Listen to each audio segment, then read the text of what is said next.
Hello बच्चों, कैसे हो आप लोग। I hope you all are doing very well. आज की क्लास में हम पढ़ने वाले हैं वास्तविक संख्याओं के बारे में। तो क्या होती हैं वास्तविक संख्याएं। जैसा कि संख्याओं के बारे में आपने पिछली कक्षाओं में पढ़ चुका है, इसमें हम केवल वास्तविक संख्याओं के बारे में पढ़ेंगे। तो वास्तविक संख्याएं वो संख्याएं होती हैं जिसे आप नंबर लाइन पे ड्रॉ कर सकते हो, जिसे आप संख्या रेखा पे व्यक्त कर सकते हो। वो संख्याएं क्या होती हैं? वास्तविक संख्या होती हैं। वास्तविक संख्या को दो भागों में बांटा गया है। पहला है परिमेय संख्या, परिमेय संख्या, और दूसरा है अपरिमेय संख्या। दूसरा है अपरिमेय संख्याएं। वास्तविक संख्या को दो भागों में बांटा गया है। पहला है परिमेय संख्याएं और दूसरा है अपरिमेय संख्याएं। तो क्या होती हैं परिमेय संख्याएं? तो परिमेय संख्याएं हम उन संख्याओं को कहते हैं जिसे आप p बाई क्यू के रूप में लिख सकते हो। ऐसी संख्याएं जिसे आप p बाई क्यू के रूप में व्यक्त कर सकते हो, वो क्या होती हैं? परिमेय संख्याएं होती हैं। तो इसमें p और q क्या है? इसमें p और q जो है वो पूर्णांक है। वो क्या है? इंटीजर नंबर है। और q जो है वो जीरो नहीं हो सकता। q जो है वो जीरो नहीं हो सकता। तो ऐसी संख्याएं जिसे आप p बाई q के रूप में व्यक्त कर सकते हो, जहां पे p और q पूर्णांक हैं और q जीरो नहीं है, वे संख्याएं क्या होती हैं? परिमेय संख्या होती हैं। एग्जाम्पल के लिए जैसे मैंने बोला कि 4/3, 4/3, ये क्या है? ये एक परिमेय संख्या है, क्योंकि आप इसे p बाई q के रूप में लिख सकते हो, है ना। ये पहले से लिखा हुआ है। p और q दोनों क्या है? इंटीजर नंबर है कि नहीं? दोनों इंटीजर नंबर है। अगर मैं बोल दूं कि चलो -3 लिख दिया, ये भी क्या है? ये भी एक परिमेय संख्या है, क्योंकि आप इसको -3/1 कर सकते हो, नीचे 1 कर सकते हो। ये भी देखो p बाई q के रूप में हो गया, है ना। p की वैल्यू -3, q की वैल्यू 1, और -3 और ये 1, ये दोनों क्या है? पूर्णांक है। आपने लिख दिया जीरो, आपने लिख दिया जीरो, ये भी क्या है? ये भी एक परिमेय संख्या है। नीचे जीरो नहीं होना चाहिए, q की वैल्यू जीरो नहीं होनी चाहिए। p जीरो हो सकता है, क्योंकि p q क्या है? पूर्णांक है, तो पूर्णांक में जीरो भी आता है। अब आप इसे 0/1 लिख सकते हो, है कि नहीं। ऐसे ही मैं लिख दूं -3/2, -3/2, तो ये भी क्या हो गई? परिमेय संख्याएं होंगी। तो ऐसे आप कोई भी नेचुरल नंबर लिख दो इसमें, वो सारी क्या हो जाएंगी? परिमेय संख्या हो जाएंगी। सारी प्राकृतिक संख्याएं परिमेय संख्या हो जाएंगी, पूर्णांक संख्याएं परिमेय संख्या हो जाएंगी, पूर्ण संख्याएं सारी क्या हो जाएंगी? वो भी परिमेय संख्या हो जाएंगी। कुछ दशमलव वाले संख्याएं भी होती हैं जो परिमेय संख्या के अंतर्गत आती है। कैसे? जैसे आपने यहाँ पे लिखा है कि 3/2, -3/2, ऐसे ही मैं लिख दूं 1/2, 1/2, ये क्या है? ये भी परिमेय संख्या है। तो 1/2 को आप 0.5 भी तो लिख सकते हो ना। तो इस रूप में अगर लिखी हुई संख्या है तो वो भी क्या है? परिमेय संख्या है, क्योंकि आप इसे इस फॉर्मेट में चेंज कर सकते हो, इस फॉर्मेट में चेंज कर सकते हो। लेकिन सारे दशमलव परिमेय संख्याएं नहीं होती हैं, वो अभी हम समझेंगे कैसे। जैसे मैंने एक और एग्जांपल ले लिया 0.25, 0.25 को आप 1/4 लिख सकते हो, या 25/100, उसमें भी चेंज कर सकते हो। तो ये p बाई क्यू के रूप में बदल जा रहा है, तो ये भी क्या हो गई? परिमेय संख्या हो गई। ऐसे ही मैंने लिख दिया 0.3333 dot dot dot dot dot, और ये अनंत तक चली गई। तो क्या ये परिमेय संख्या है? हाँ, ये भी एक परिमेय संख्या है, क्योंकि आप इसे 1/3 लिख सकते हो। लिख सकते हो कि नहीं? इसको मैंने कैसे डायरेक्ट 1/3 लिख दिया? कैसे लिख दिया? तो आपने एक बार का रूल पढ़ा होगा, बार, कि इसको आप 0.3 पे, सॉरी, इसे आप 0.3 पे बार लिख सकते हो।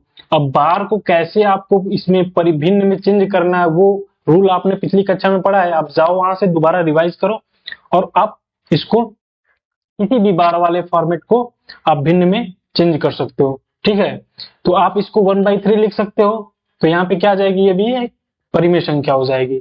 ठीक है, ऐसे ही कोई भी संख्या हो जाए, जैसे 0.45 लिख दिया मैंने 45 पे बार, 0.45 या आप ऐसे भी लिख सकते हो कि 1.45 और केवल 5 के बार मैंने लिख दिया, तो ये भी एक क्या हो जाएगी, परिमेय संख्या हो जाएगी, क्योंकि आप इसको भी भिन्न में बदल सकते हो, है कि नहीं।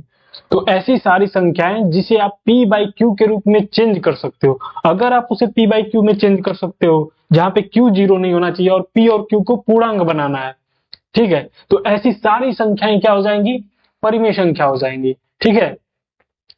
अगला है अपरिमेय संख्या। तो अपरिमेय संख्याएं क्या होती हैं, तो जो संख्याएं परिमेय नहीं है एक तरह से देखें तो, या फिर इसको आप रूल से पढ़ेंगे तो वैसी संख्याएं जिसे आप p बाई क्यू के रूप में नहीं लिख सकते, ऐसी संख्याएं जिसे आप p बाई क्यू के रूप में नहीं लिख सकते हो, जहां पे p q पूर्णांक होता है, p q क्या होता है, पूर्णांक होता है, और q जो होता है वो 0 नहीं होता है।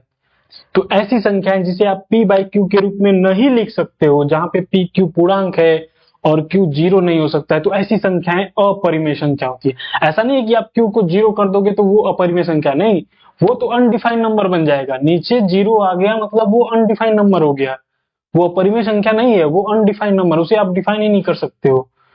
तो ऐसी संख्याएं क्या हो जाएंगी, अपरिमेय संख्या हो जाएगी। एग्जाम्पल देखते हैं, जैसे लिख दिया मैंने रूट में 2, रूट में 2, तो आप इसे क्या p बाई क्यू के रूप में बदल सकते हो क्या, जहां पे p q पूर्णांक होने चाहिए, जहां पे p q क्या होने चाहिए, पूर्णांक होने चाहिए, तो नहीं बदल सकते हो। कैसे, इसको आप इसको आप √2/1 कर सकते हो, तो ये p बाई क्यू के रूप में हो गया, लेकिन p यहाँ पे पूर्णांक नहीं है, p यहाँ पे पूर्णांक नहीं है, तो ये अपरिमेय संख्या हो जाएगी, ये परिमेय संख्या नहीं होगी। अगर ये p पूर्णांक हो जाता तो ये परिमेय संख्या हो जाती है ना, तो वो इस रूल को फॉलो करता है, लेकिन यहाँ पे p जो है वो पूर्णांक नहीं है, इसलिए क्या हो गई, ये क्या हो गई, अपरिमेय संख्या हो गई। अगर आप इसको दशमलव में भी चेंज करके देखो तो इसका वैल्यू होता है 1.4142 समथिंग, ऐसे अनंत तक चला जाता है, ठीक है। तो आप देखोगे कि इसको आपको पता ही नहीं कि आगे कौन सी संख्याएं हैं, तो किसी ने इसका वैल्यू अगर मान लो ऐसे लिख दिया कि 1.41 लिख दिया, या किसी ने 1.4 पे ही छोड़ दिया, तो अगर आप इसको चेंज करोगे तो 14/10 हो जाएगा। किसी ने बोल दिया कि 1.41 लिख दिया, तो उसकी वैल्यू हो जाएगी 141/100। किसी ने 1.414 लिख दिया, तो वो लिखेगा 1414/1000। ऐसे किसी ने अगला डिजिट लिख दिया तो उसकी अलग वैल्यू हो जाएगी। तो ये हर बार देखोगे वैल्यू चेंज होते जा रही है, हर बार वैल्यू चेंज होते जा रही है, तो इसका कोई फिक्स नंबर ही नहीं है, तो आप p बाई क्यू के रूप में बदल ही नहीं सकते हो इसे, ठीक है। तो ऐसी संख्याएं क्या हो जाती हैं, अपरिमेय संख्या हो जाती हैं। ऐसे ही और कोई भी एग्जांपल ले लो, जैसे रूट में 17 ले लो, रूट में 13 लिख लो, है ना, कोई भी संख्या रूट में ले लो, वो सारी क्या हो जाएंगी, अपरिमेय संख्या हो जाएंगी।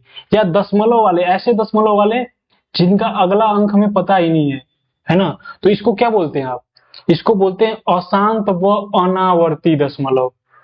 आवर्ती एक होता है आवर्ती दशमलव, एक होता है अनावर्ती दशमलव। आवर्ती दशमलव से कहते हैं जिसमें रिपीटेशन होता है, बार बार आता है, जैसे ये 3 है तो 3 3 3 बार बार आता जा रहा था। इसमें देखो 1.4 है, तो इसको आप लिख सकते हो 1.45555। आपको पता है कि ये क्या है, आवर्ती दशमलव, ये आप बार बार जो है इसमें क्या है, 5 रिपीट होता जा रहा है, तो इसमें आपको अगला संख्या पता है एक तरह से, ठीक है। तो इसको आप क्या कर सकते हो, चेंज कर सकते हो एक भिन्न के रूप में। लेकिन जो अनावर्ती दशमलव होते हैं उसे आप नहीं कर सकते हो। जो अनावर्ती दशमलव होते हैं, अनावर्ती व अशांत दशमलव, ठीक है, अनावर्ती व अशांत दशमलव, उसे आप नहीं चेंज कर सकते हो। तो ऐसी संख्याएं जो अनावर्ती है, मतलब ऐसी दशमलव वाली संख्याएं जो अनावर्ती व अशांत हो, वो भी क्या हो जाएंगी, अपरिमेय संख्या के अंदर आ जाएगी। तो आप ऐसे भी निकाल सकते हो कि अशांत अशांत व अनावर्ती दशमलव दशमलव अशांत व अनावर्ती दशमलव भी क्या हो जाएंगी, अपरिमेय संख्या के अंतर्गत आ जाएगी। आप इसमें से किसी को भी इसका वैल्यू निकाल के देखो, √17 का, वो भी एक अशांत व अनावर्ती दशमलव आएगा। √13 का वैल्यू निकाल के देखो, वो भी एक अशांत व अनावर्ती दशमलव आएगा। तो ये सारी क्या हो जाएगी, अपरिमेय संख्या हो जाएगी। ठीक है, तो परिमेय संख्या वो जिसे आप p बाई क्यू के रूप में बदल सकते हो, p q जहां पे पूर्णांक है, q जीरो नहीं है। और अपरिमेय संख्या क्या हुई, जिसे आप p बाई क्यू के रूप में नहीं बदल सकते हो, जहां पे p q पूर्णांक है और q जीरो है। तो सेम उसका उल्टा एक तरह से। ठीक है, नेक्स्ट नेक्स्ट देखते हैं। अब हम पढ़ने वाले हैं धनात्मक पूर्णांकों के गुण के बारे में। जो धनात्मक पूर्णांक होते हैं उसके कुछ गुण होते हैं, उसको हम यहाँ पे पढ़ेंगे एक एक करके। तो पहला गुण है उसका यूक्लिड विभाजन प्रमेय। ये क्या होता है यूक्लिड विभाजन प्रमेय? तो इस प्रमेय के अकॉर्डिंग कि किसी भी धनात्मक पूर्णांक ए को, कोई एक धनात्मक पूर्णांक ए है, को किसी अन्य धनात्मक पूर्णांक बी से इस प्रकार विभाजित किया जा सकता है कि शेषफल आर प्राप्त हो जो कि बी से छोटा हो, जो कि बी से छोटा हो। इसको एक दूसरी तरीका से समझ सकते हैं कि मान लो मैंने बोल दिया कि 5 से डिवाइड करो 13 को, 13 को डिवाइड करना है किससे, 5 से। तो जब आप डिवाइड करते हो इसको तो ये कितनी बार जाएगा, 2 बार, 5 दूना 10, शेषफल कितना बचा, 3। आप इसको एक बार नहीं ले जाओगे, मैक्सिमम बार लेके जाते हैं इसको, है ना। तो ये इसके भी कहने का मतलब वही है कि एक धनात्मक पूर्णांक ए, तो इसमें ए क्या हो गया, 13, ए क्या हो गया 13। तो कोई भी धनात्मक पूर्णांक ए को किसी अन्य धनात्मक पूर्णांक बी से, बी क्या हो गया इसमें 5, इस प्रकार विभाजित किया जा सकता है, इस प्रकार विभाजित किया जा सकता है। कितनी बार गया इसको मान लेते हैं क्यू, है ना, क्यू टाइम्स ये विभाजित हुआ। तो शेषफल आर प्राप्त हो, शेषफल क्या है, रिमाइंडर कितना आ गया 3। तो किसी एक धनात्मक पूर्णांक ए को किसी अन्य धनात्मक पूर्णांक बी से इस प्रकार विभाजित किया जा सकता है कि शेषफल जो आर प्राप्त हो वो बी से छोटा होना चाहिए, यानी कि ये बी से छोटा होना चाहिए। तो देखो शेषफल जो है वो बी से छोटा है कि नहीं, 5 से छोटा है कि नहीं 3, है ना। ऐसा अगर ये बड़ा हो जाएगा तो वो गलत हो जाएगा, तो इसको इससे छोटा रखना। अगर इसको आप एक बार लेके जाते भाग तो यहाँ पे शेषफल ज्यादा हो जाता, तो वो इस रूल का क्या करता, उल्लंघन करता। तो हमें ऐसे डिवाइड करना है कि वो क्या करे, शेषफल जो है वो हमेशा क्या हो, भाजक से, शेषफल जो वो हमेशा भाजक से छोटा हो। ठीक है, तो आप इसको ऐसे लिख सकते हो कि मैं बोलूं 13 को आप ऐसे लिख सकते हो कि 5 से भाग दिया, 2 बार गया और शेषफल 3 बचा, है ना। तो 5 दूना 10, 3 13, ऐसे लिख सकते हो कि नहीं लिख सकते हो। तो यही है यूक्लिड विभाजन प्रमेय। तो अगर आप इसको ए बी के फॉर्मेट में लिखोगे तो ऐसे आ जाएगा, A equal to B Q plus R. देखो सेम चीज लिखा है कि नहीं, इसमें ये ए हो गया, ये 5 आपका बी हो गया, ये Q हो गया, ये R हो गया। और R जो होता है वो क्या होता है, 0 से B के बीच में होना चाहिए, 0 से B के बीच में होना चाहिए। 0 भी हो सकता है, मतलब अगर ये पूरा पूरा विभाजित हो जाता। जैसे अगर मैं बोलूं कि 5 से आपको 20 को विभाजित करना है, तो 5 चौका 20, तो यहाँ पे आपका R क्या आता, 0 आता है इस केस में, है ना। तो 0 भी हो सकता है ना, 0 भी हो सकता है, लेकिन इससे हमेशा छोटा होगा, B से हमेशा छोटा होगा, भाजक से हमेशा छोटा होगा। ठीक है, तो ये आपका क्या हो गया, यूक्लिड विभाजन प्रमेय। इस प्रमेय का यूज करके आप मौसा भी निकाल सकते हो। कैसे, तो इस नोट को आप याद रखो कि इस प्रमेय का, यूक्लिड विभाजन प्रमेय का प्रयोग 2 या 2 से अधिक धनात्मक पूर्णांकों का एचसीएफ, एचसीएफ मतलब वही मौसव, है ना, महत्तम समापवर्तक, ज्ञात करने के लिए किया जाता है। और कैसे ज्ञात करते हैं, जहां हम बार बार विभाजन करते हैं जब तक कि शेषफल शून्य ना हो जाए, और जो अंतिम भाजक होता है, जो अंतिम भाजक होता है वही उसका महत्तम समापवर्तक होता है, वही उसका महत्तम समापवर्तक होता है। तो कोई एक एग्जांपल लेते हैं हम, मैंने ले लिया 2 नंबर ले लिए 25 और 105। तो आप इसका गुणनखंड करके भी निकाल सकते हो। इसका एचसीएफ मैं बोल दूं निकालने को, है ना, इसका सॉरी, इसका बोल दूं मौसा निकालना है आपको, एचसीएफ निकालना है, तो आप गुणनखंड करके भी निकाल सकते हो। और आप इस प्रमेय का यूज करके भी निकाल सकते हो। कैसे, इसमें आपको क्या करना है कि जो सबसे बड़ा वाला नंबर है उसको ए मानना है, और जो छोटा वाला नंबर है उसको क्या करना है, बी मानना है। और आपको क्या करना है, यूक्लिड विभाजन प्रमेय का यूज करना है, यूक्लिड विभाजन प्रमेय का यूज करना है। A equal to B Q plus R, A equal to B Q plus R. तो आप 105 को क्या लिख सकते हो, यहाँ पे 105 को आपको 25 से डिवाइड करना है। मैक्सिमम कितनी बार जाएगा, 4 बार, 25 चौका 100, है ना, और 25 बचे 125 हो जाएगा, वो तो इससे ज्यादा हो जा रहा है। तो 25 चौका 100 ले जाओगे, शेषफल कितना बचेगा, शेषफल कितना बचेगा 5, है कि नहीं, शेषफल 5 बचा। तो ये अभी उसका मौसम नहीं होगा, क्यों, ये उसका मौसम नहीं होगा, क्यों, ऐसा क्यों, क्योंकि बोला कि विभाजन आपको तब तक करना है जब तक कि शेषफल शून्य ना हो जाए। लेकिन इसमें देखो r की वैल्यू शून्य हुई है क्या? नहीं हुई है। तो अब क्या करेंगे, अब हम इसको भाजक मानेंगे, शेषफल जो है उसको भाजक मानेंगे और इसको भाज्य मानेंगे। जो b है उसको क्या मानेंगे? भाज्य मानेंगे। यानी कि अब 25 को हम तोड़ेंगे, 25 को क्या नाम है, इस प्रमेय के अकॉर्डिंग 25 को तोड़ेंगे। तो 25 को 5 से तोड़ना है, कितना बार जाएगा? 5 बार। और शेषफल कितना बचेगा?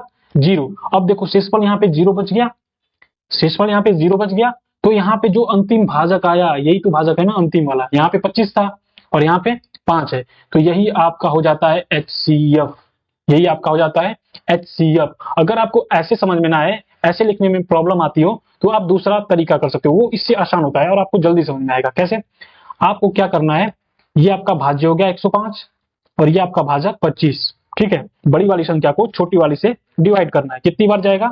4 बार। कितना हो जाएगा यहाँ पे? 100। शेषफल कितना बचेगा? 5। अब ये जो शेषफल बचा है, अगर ये 0 नहीं है तो ये पहला वाला जो भाजक था उसको हम डिवाइड करेंगे, है ना। समझ लो आप ऐसे कि 25 को यहां से उठा के यहाँ पे रख देना। अब इसको आप डिवाइड करोगे कितनी बार जाएगा? 5 बार। 25 0। तो ये जो भाजक है अंतिम वाला, यही क्या हो गया आपका? मौसा हो गया। ठीक है, महत्तम समापवर्तक हो गया। एक और एग्जाम्पल लेते हैं, है ना, इसको आसानी से समझने के लिए एक और एग्जाम्पल लेके मैं आपको समझाता हूं अच्छे से। मैंने एक एग्जाम्पल ले लिया 75 कामा 102, ये दो संख्या हो गई। अब मैंने बोला कि इसका आप मुझे मौसा निकाल के दो, महत्तम समापवर्तक निकाल के दो। ठीक है, बिना गुणन मतलब गुणनखंड करके निकाल ही सकते हो आप, आपको इस प्रमेय का यूज करके निकालना है। तो आप क्या करोगे, बड़ी वाली संख्या को भाज्य बनाओगे और छोटी वाली संख्या को भाजक। तो 75 आपका भाजक हो गया, 102 आपका भाज्य हो गया। अब डिवाइड करो, कितना बार जाएगा? एक बार। तो 75 एकम 75, शेषफल कितना बच गया यहाँ पे? 7 2 27। अब क्या करोगे, ये 27 देखो इससे छोटा है कि नहीं, ये हमेशा इससे छोटा होना चाहिए शेषफल। अब आप करोगे यहाँ के भाजक को उठा के यहाँ पे रख दोगे 75। अब इसको डिवाइड करके देखो कितना बार जाएगा? 2 बार। 27 दूना 54। शेषफल कितना बचा यहाँ पे? 21। अभी भी देखो 0 नहीं हुआ, तो फिर क्या करेंगे, फिर इस वाले भाजक को उठा के करेंगे यहाँ पे 27, है ना, पहले वाले को नहीं, है ना, जो यहाँ पे आएगा। फिर अगर यहाँ पे 0 नहीं हुआ तो फिर इस वाले भाजक को उठा के रखेंगे। ठीक है, कितना बार जाएगा? एक बार। 21। अभी भी देखो नहीं, अभी भी क्या हुआ? अभी 0 नहीं हुआ। ठीक है, तो 21 यहाँ पे आएगा। 6 18। कितना बचा यहाँ पे? 3। अब यहाँ पे बचा कितना? 6। अब ये देखो कट जाएगा, 3 दूना 6 और यहाँ पे आपका 0 आ जाएगा। ठीक है, इसको यहाँ पे मैं करके दिखा दूं, 3 6 और इसको 2 बार जाएगा 6 और ये देखो आपका क्या हो गया? शेषफल क्या हो गया? 0 आ गया। जैसे ही शेषफल 0 आए तो जो अंतिम वाला भाजक आएगा वही आपका क्या हो जाएगा? वही आपका क्या हो जाएगा? LCM हो जाएगा, और सॉरी HCF हो जाएगा, हाईएस्ट कॉमन फैक्टर, है ना, 900। ठीक है, समझ में आया? तो ऐसे आपको किसी कोई भी दो संख्या देगी आप उसका निकाल सकते हो आसानी से 900। ठीक है, मैं इसको मिटा देता हूं, आगे बढ़ते हैं।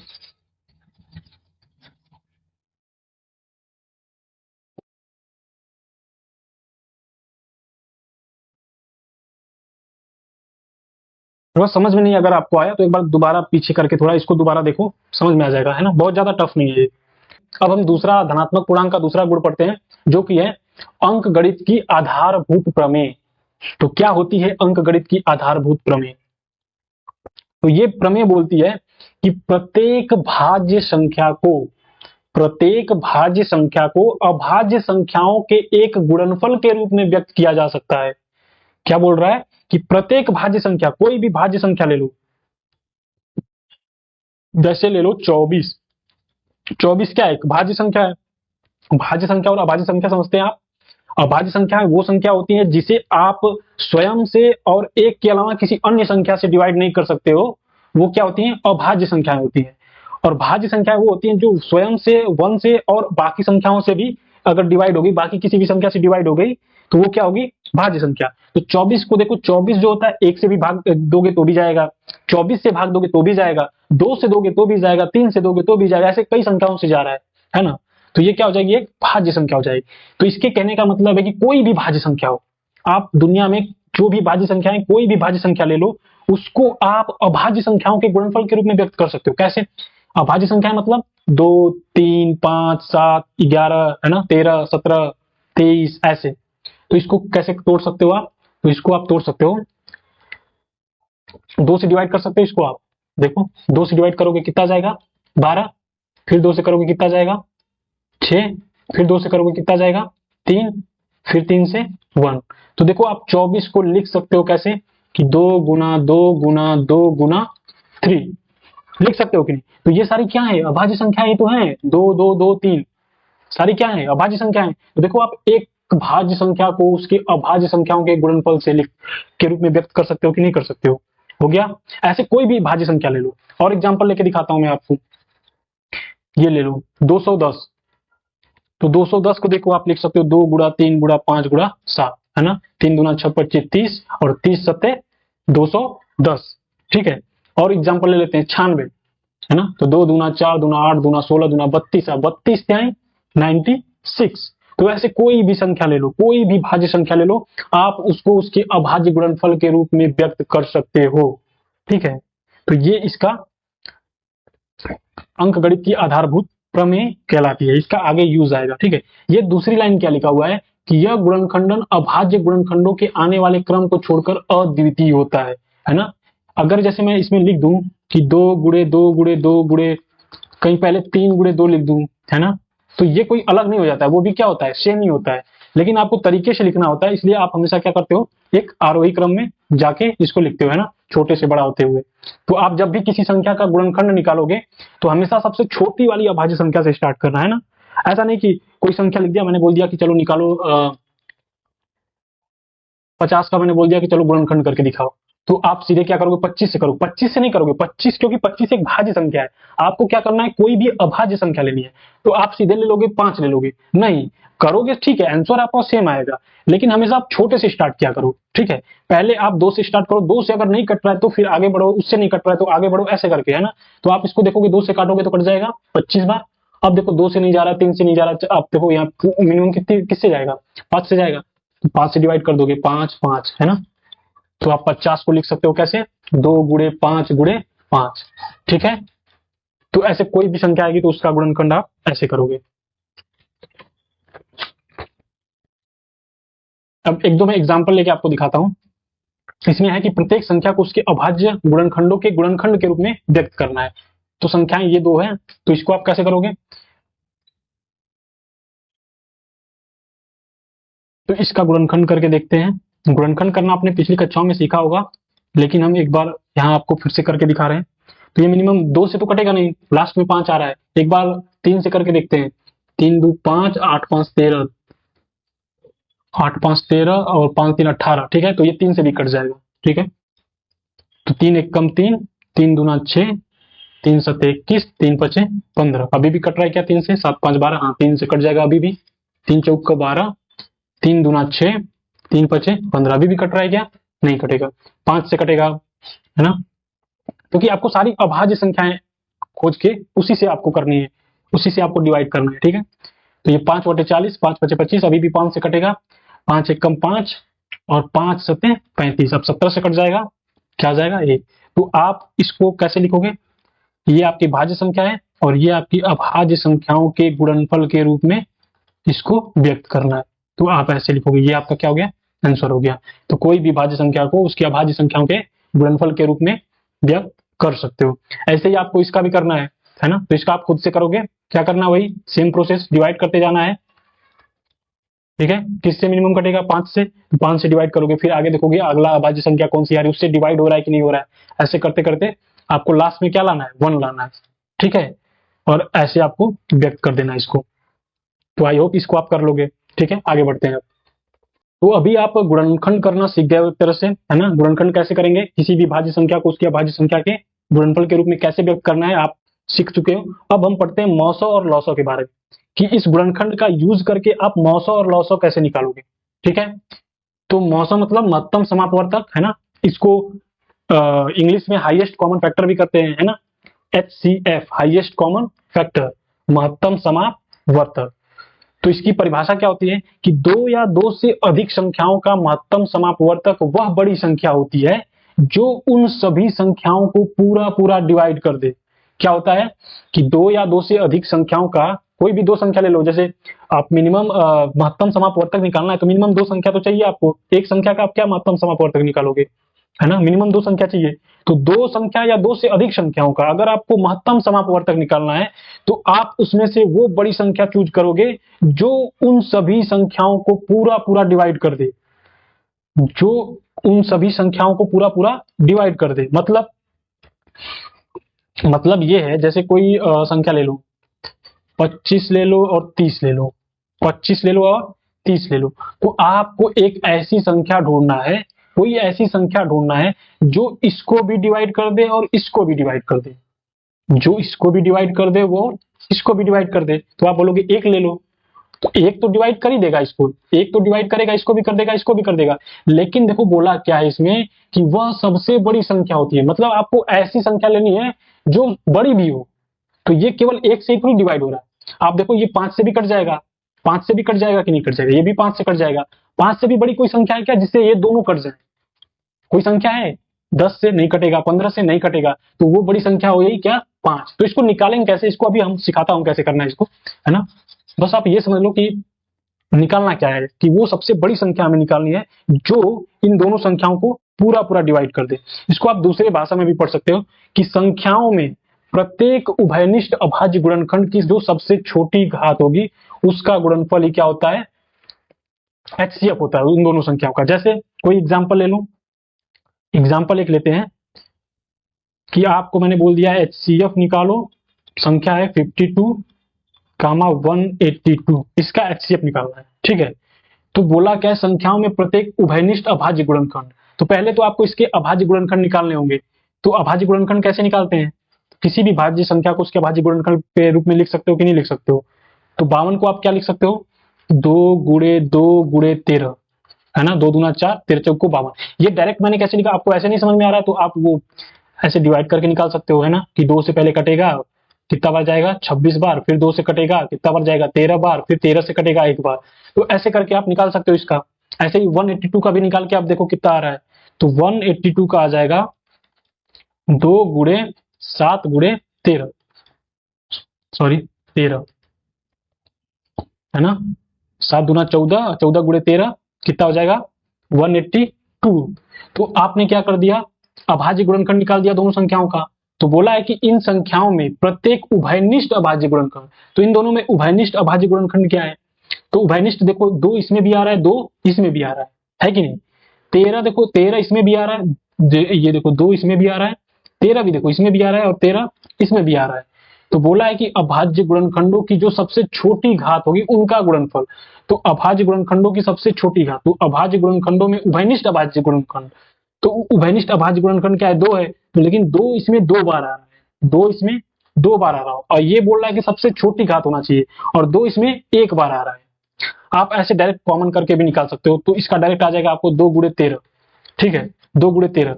या अगर इस डेफिनेशन के अकॉर्डिंग आप देखोगे तो बोला है कि इन दोनों संख्याओं का पहले अभाज्य गुणनखंड करो, इन दोनों संख्याओं का पहले अभाज्य गुणनखंड करो। अब आप उसमें वो संख्या जोड़ो जो दोनों में क्या है? कॉमन है। दोनों में क्या है? कॉमन। तो पहली संख्या देखिए हमको 2, तो 2 दोनों में कॉमन है, लेकिन 2 जिसमें सबसे कम बार आया रहेगा उसको हमको लेना है। देखो लिखा ना सबसे छोटी घात, तो 2 इसमें 2 बार आया है, 2 इसमें 1 बार आया, तो हमें सबसे छोटी घात कौन सी है? 2 1 बार, ठीक है। अगला उभयनिष्ठ क्या है? 13 है, तो 13 इसमें 1 बार आया, इसमें भी 1 बार आया है ना, तो सबसे छोटी एक ही होगी, तो 13 पे 1 घात, तो बात वही हो जाएगी, ठीक है। आप ऐसे कॉमन लेके भी निकाल सकते हो, है ना, बचपन से ऐसे ही करते आए हो, लेकिन इस परिभाषा के अकॉर्डिंग अगर आप समझोगे तो ये होगा।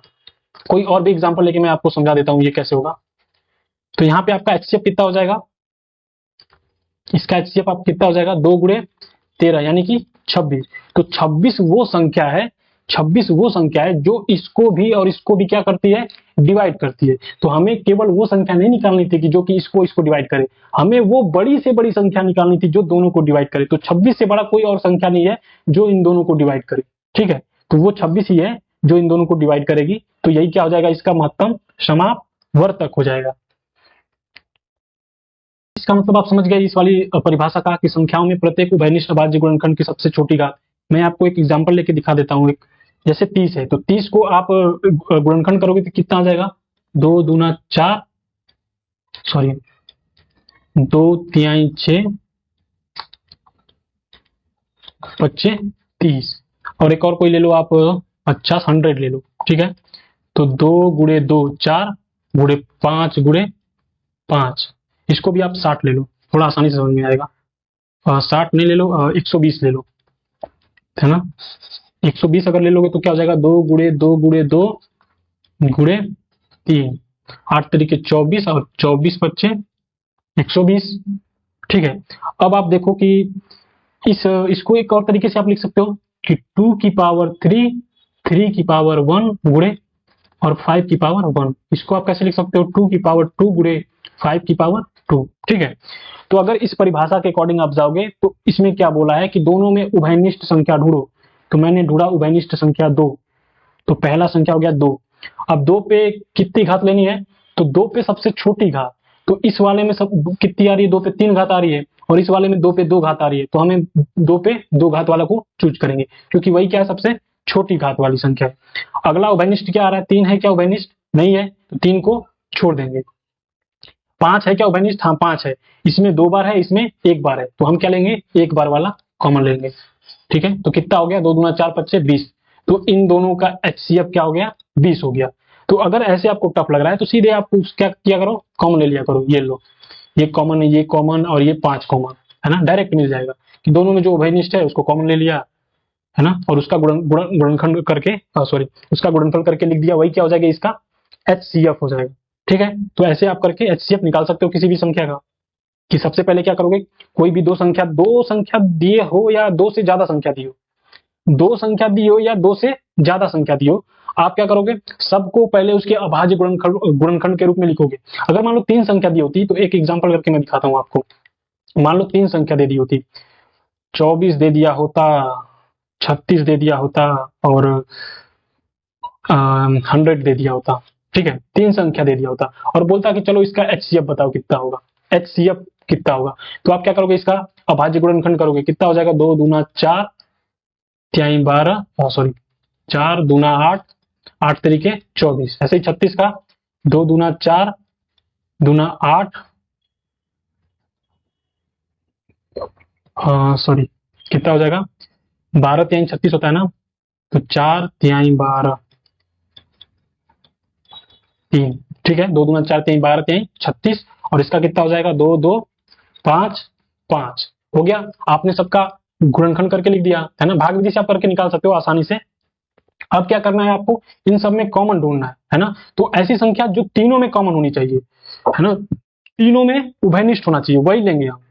तीनों में उभयनिष्ठ क्या है, ये 1 2, ये 2 तीनों में है, ये भी वाला 2 तीनों में है, ये वाला 2 नहीं है, और कोई संख्या नहीं आ रही है, और कोई संख्या दोनों में कॉमन। अब देखो इसमें 3 आ रहा है, इसमें 3 आ रहा है, तो आप इसको नहीं लोगे क्योंकि इसमें तो 3 आ ही नहीं रहा है ना, तो आपका HCF क्या हो जाएगा, इसमें HCF हो जाएगा 2 गुणे 2 यानी कि 4, यानी 4 वो हाईएस्ट संख्या है जो 24 को भी डिवाइड करे, 36 को भी डिवाइड करे और 100 को भी डिवाइड करे। 4 से बड़ा और कोई संख्या नहीं है ना, 4 से बड़ा और कोई ऐसी संख्या नहीं है जो कि इन तीनों को एक साथ डिवाइड करे, ठीक है। तो ऐसे आप कर लोगे, किसी भी संख्या का निकालना रहेगा HCF। तो अब हम पढ़ते हैं LCM के बारे में कि LCM क्या होता है, लॉसॉ क्या होता है, ठीक है। लॉसॉ हिंदी में बोलते क्या, इसको लघुत्तम समापवर्त्य। ध्यान देना एक और चीज, आपने ये पीछे पढ़ा जो ये है महत्तम समापवर्तक है, महत्तम समापवर्तक है, और ये लघुत्तम समापवर्त्य है, ठीक है। LCM list common multiple, list common multiple. तो ये क्या कहता है, इसकी परिभाषा देखो आप, ये कहता है 2 या 2 से अधिक संख्याओं का लघुत्तम समापवर्त्य वह छोटी संख्या होती है, वह सबसे छोटी संख्या होती है जो उन सभी संख्याओं से पूरा पूरा विभाजित हो जाए, मतलब उन सभी संख्याओं से, और इसके केस में क्या था, उन सभी संख्याओं को, मतलब आप जो ये निकाल रहे थे ना HCF, वो इन सभी संख्याओं को डिवाइड कर रहा था, वो इन सभी संख्याओं को डिवाइड कर रहा था, और इस केस में इन संख्याओं से डिवाइड होगा, इन संख्याओं से डिवाइड होगा। जैसे मैंने बोल दिया कि आपको LCM निकालना है 52 गुणे 182 का, 52 गुणे 182 का, तो आप क्या करोगे, सबसे पहला काम गुणनखंड करना, सबसे पहला काम गुणनखंड करना, तो गुणनखंड करो आप, कितना हो जाएगा दो दूना 4 और 4 तिहाई, सॉरी 13, 13 चौको 52। इसका गुणनखंड कितना होता है? 2 गुणे 7 गुणे 13, 2 गुणे 7 गुणे 13। तो इसमें बोला है ना कि आपको ऐसी संख्या निकालनी है जो इन सभी संख्याओं से पूरा पूरा विभाज्य होता है। मतलब एक चीज ध्यान दो कि वो संख्या इससे तो बड़ी ही होगी, इन दोनों से तो बड़ी ही होगी, या तो इनमें से किसी के बराबर हो, या इन दोनों से बड़ी हो, इन दोनों से बड़ी हो, तभी तो वो इनसे डिवाइड हो सकती है। अगर मैंने मान लो इससे छोटा ले लिया कोई संख्या, जैसे 2 ले लिया, तो क्या 52 से 2 डिवाइड हो जाएगा क्या? 52 से 2 डिवाइड हो जाएगा? 2 से 52 डिवाइड हो जाएगा, 52 से 2 थोड़ी होगा, वो तो पॉइंट में चला जाएगा, तो पूरा पूरा तो विभाज्य हो गया नहीं। यानी वो संख्या जो भी, अगर 182 मान लो आ गया, तो 182 अगर 182 से कट ही रहा है, 52 से भी अगर कट जाए, तो वही आपका क्या हो जाएगा? एलसीएम हो जाएगा। लेकिन इस केस में तो ऐसा नहीं है। अभी हम निकालेंगे वो क्या है। तो इसका एक दूसरा डेफिनेशन मैं दिखाता हूं, उससे आपको और भी ज्यादा क्लेरिफाई हो जाएगा इसका। ठीक है, दूसरा डेफिनेशन आपको दिखाता हूं कि इसमें क्या बोला है कि संख्याओं में संबंध प्रत्येक अभाज्य गुणनखंड की सबसे बड़ी घात का गुणनफल। संख्याओं में संबंध प्रत्येक अभाज्य गुणनखंड की सबसे बड़ी घात का गुणनफल जो होता है, वही क्या होता है? एलसीएम होता है। वही क्या होता है? एलसीएम होता है। जैसे अभी हमने लिखा था कि एलसीएम आप 52 और 182 आप जब निकाल रहे हो, तो 52 का गुणनखंड जब आप लिख रहे थे तो 2 गुणे 13, और 182 का गुणनफल जब गुणनखंड लिख रहे थे तो 2 गुणे 7 गुणे 13। तो जब आपको एचसीएफ निकालना होता था, जब आपको मौसा निकालना होता, तो आप क्या करते थे? तुरंत कॉमन ले लेते थे। इन दोनों में जो कॉमन रहता था वो क्या होता था? एचसीएफ होता था। लेकिन ध्यान दो, यहाँ पे ऐसा नहीं है कि यहाँ पे लिखा है कॉमन तो इसका मतलब आप इसमें कॉमन लोगे, ऐसा नहीं होता है। ठीक है, तो इस केस में ऐसा है कि प्रत्येक अभाज्य गुणनखंड की सबसे बड़ी घात का गुणनफल, प्रत्येक अभाज्य गुणनखंड, मतलब आपने जितना भी गुणनखंड किया है, जितने भी संख्याओं का गुणनखंड किया है, उन गुणनखंडों में जितने अभाज्य गुणनखंड आ रहे हैं, जितने भी अभाज्य गुणनखंड आ रहे हैं, उनमें जो सबसे बड़ी बड़ी घात है, उन सब का गुणनफल। जैसे आपने 52 लिया, जैसे आपने 52 ले लिया, तो इसमें देखो कॉमन से नहीं मतलब है, इसमें जितने भी गुणनफल आ जाए, जितने भी अभाज्य गुणनखंड, तो पहला अभाज्य गुणनखंड क्या है? 2 है। तो 2 आप देखो कि इसमें 2 कितनी बार है? 2 बार है, और 2 इसमें क्या है? एक ही बार है। तो बोला है सबसे बड़ी घात वाला को ले लो, है ना? तो 2 की पावर दोनों में से जिसपे सबसे ज्यादा है उसको ले लो, यानी इसमें 2 बार 2 है तो इसको 2 बार ले लो। ठीक है, या 2 की पावर 2 लिख लो। ठीक है, इसके अलावा और कौन सा आ रहा है? 13 आ रहा है। तो 13 चेक करो दोनों में, मतलब देखो इसमें दोनों में है कि नहीं उससे नहीं मतलब है। 13 चेक करो, इसमें एक ही बार है, और देखो जो सेकंड वाला गुणनखंड की क्या उसमें भी 13 है, और क्या वो इससे ज्यादा बार है? अगर वो इससे ज्यादा बार है तो उस ज्यादा वाले को लोगे, नहीं तो इसी को लोगे। ठीक है, तो इसमें भी 13 एक ही बार आ रहा है, इसमें भी 13 एक ही बार आ रहा है। ठीक है, तो बड़ी घात वही हो गया, 13 ही हो गया। अगर इसमें 13 मान लो 2 बार आता है या 3 बार आता है, तो उसको आपको लेना होता है ना, जो सबसे बड़ी घात है। उसमें क्या करते थे आप? छोटी घात लेते थे, और जो कॉमन होता था उसका छोटी घात लेते थे। अब देखो इतने में आपका अभी सॉल्व नहीं हुआ। अभी बोला कि प्रत्येक अभाज्य गुणनखंड को किसी को छोड़ना नहीं है, किसी को भी छोड़ना नहीं है। तो 2 तो ऑलरेडी आपने ले लिया, 7, अभी 7 बचा कि नहीं बचा? तो 7 केवल इसी में है, तो सबसे बड़ी घात वही हो गई, तो 7। तो ये जाके अब कंप्लीट हुआ आपका क्या? एलसीएम। ये क्या हुआ? एलसीएम। तो आप जब भी एलसीएम निकालोगे, इसका गुणा करके आप देखो, 2 दूना 4, 4 गुणे 7 गुणे 13 कितना हो जाएगा? 364। ठीक है, तो ये इसका क्या हो जाएगा? एलसीएम। तो आपको ऐसे कोई भी 3 संख्या दे दी, मान लो 3 संख्या दे दी, कोई ले लो, 8 ले लो, 36 ले लो, और 32 ले लो। ठीक है, 8 ले लो, 18 इसको ले लेते हैं, थोड़ा अच्छा लगेगा।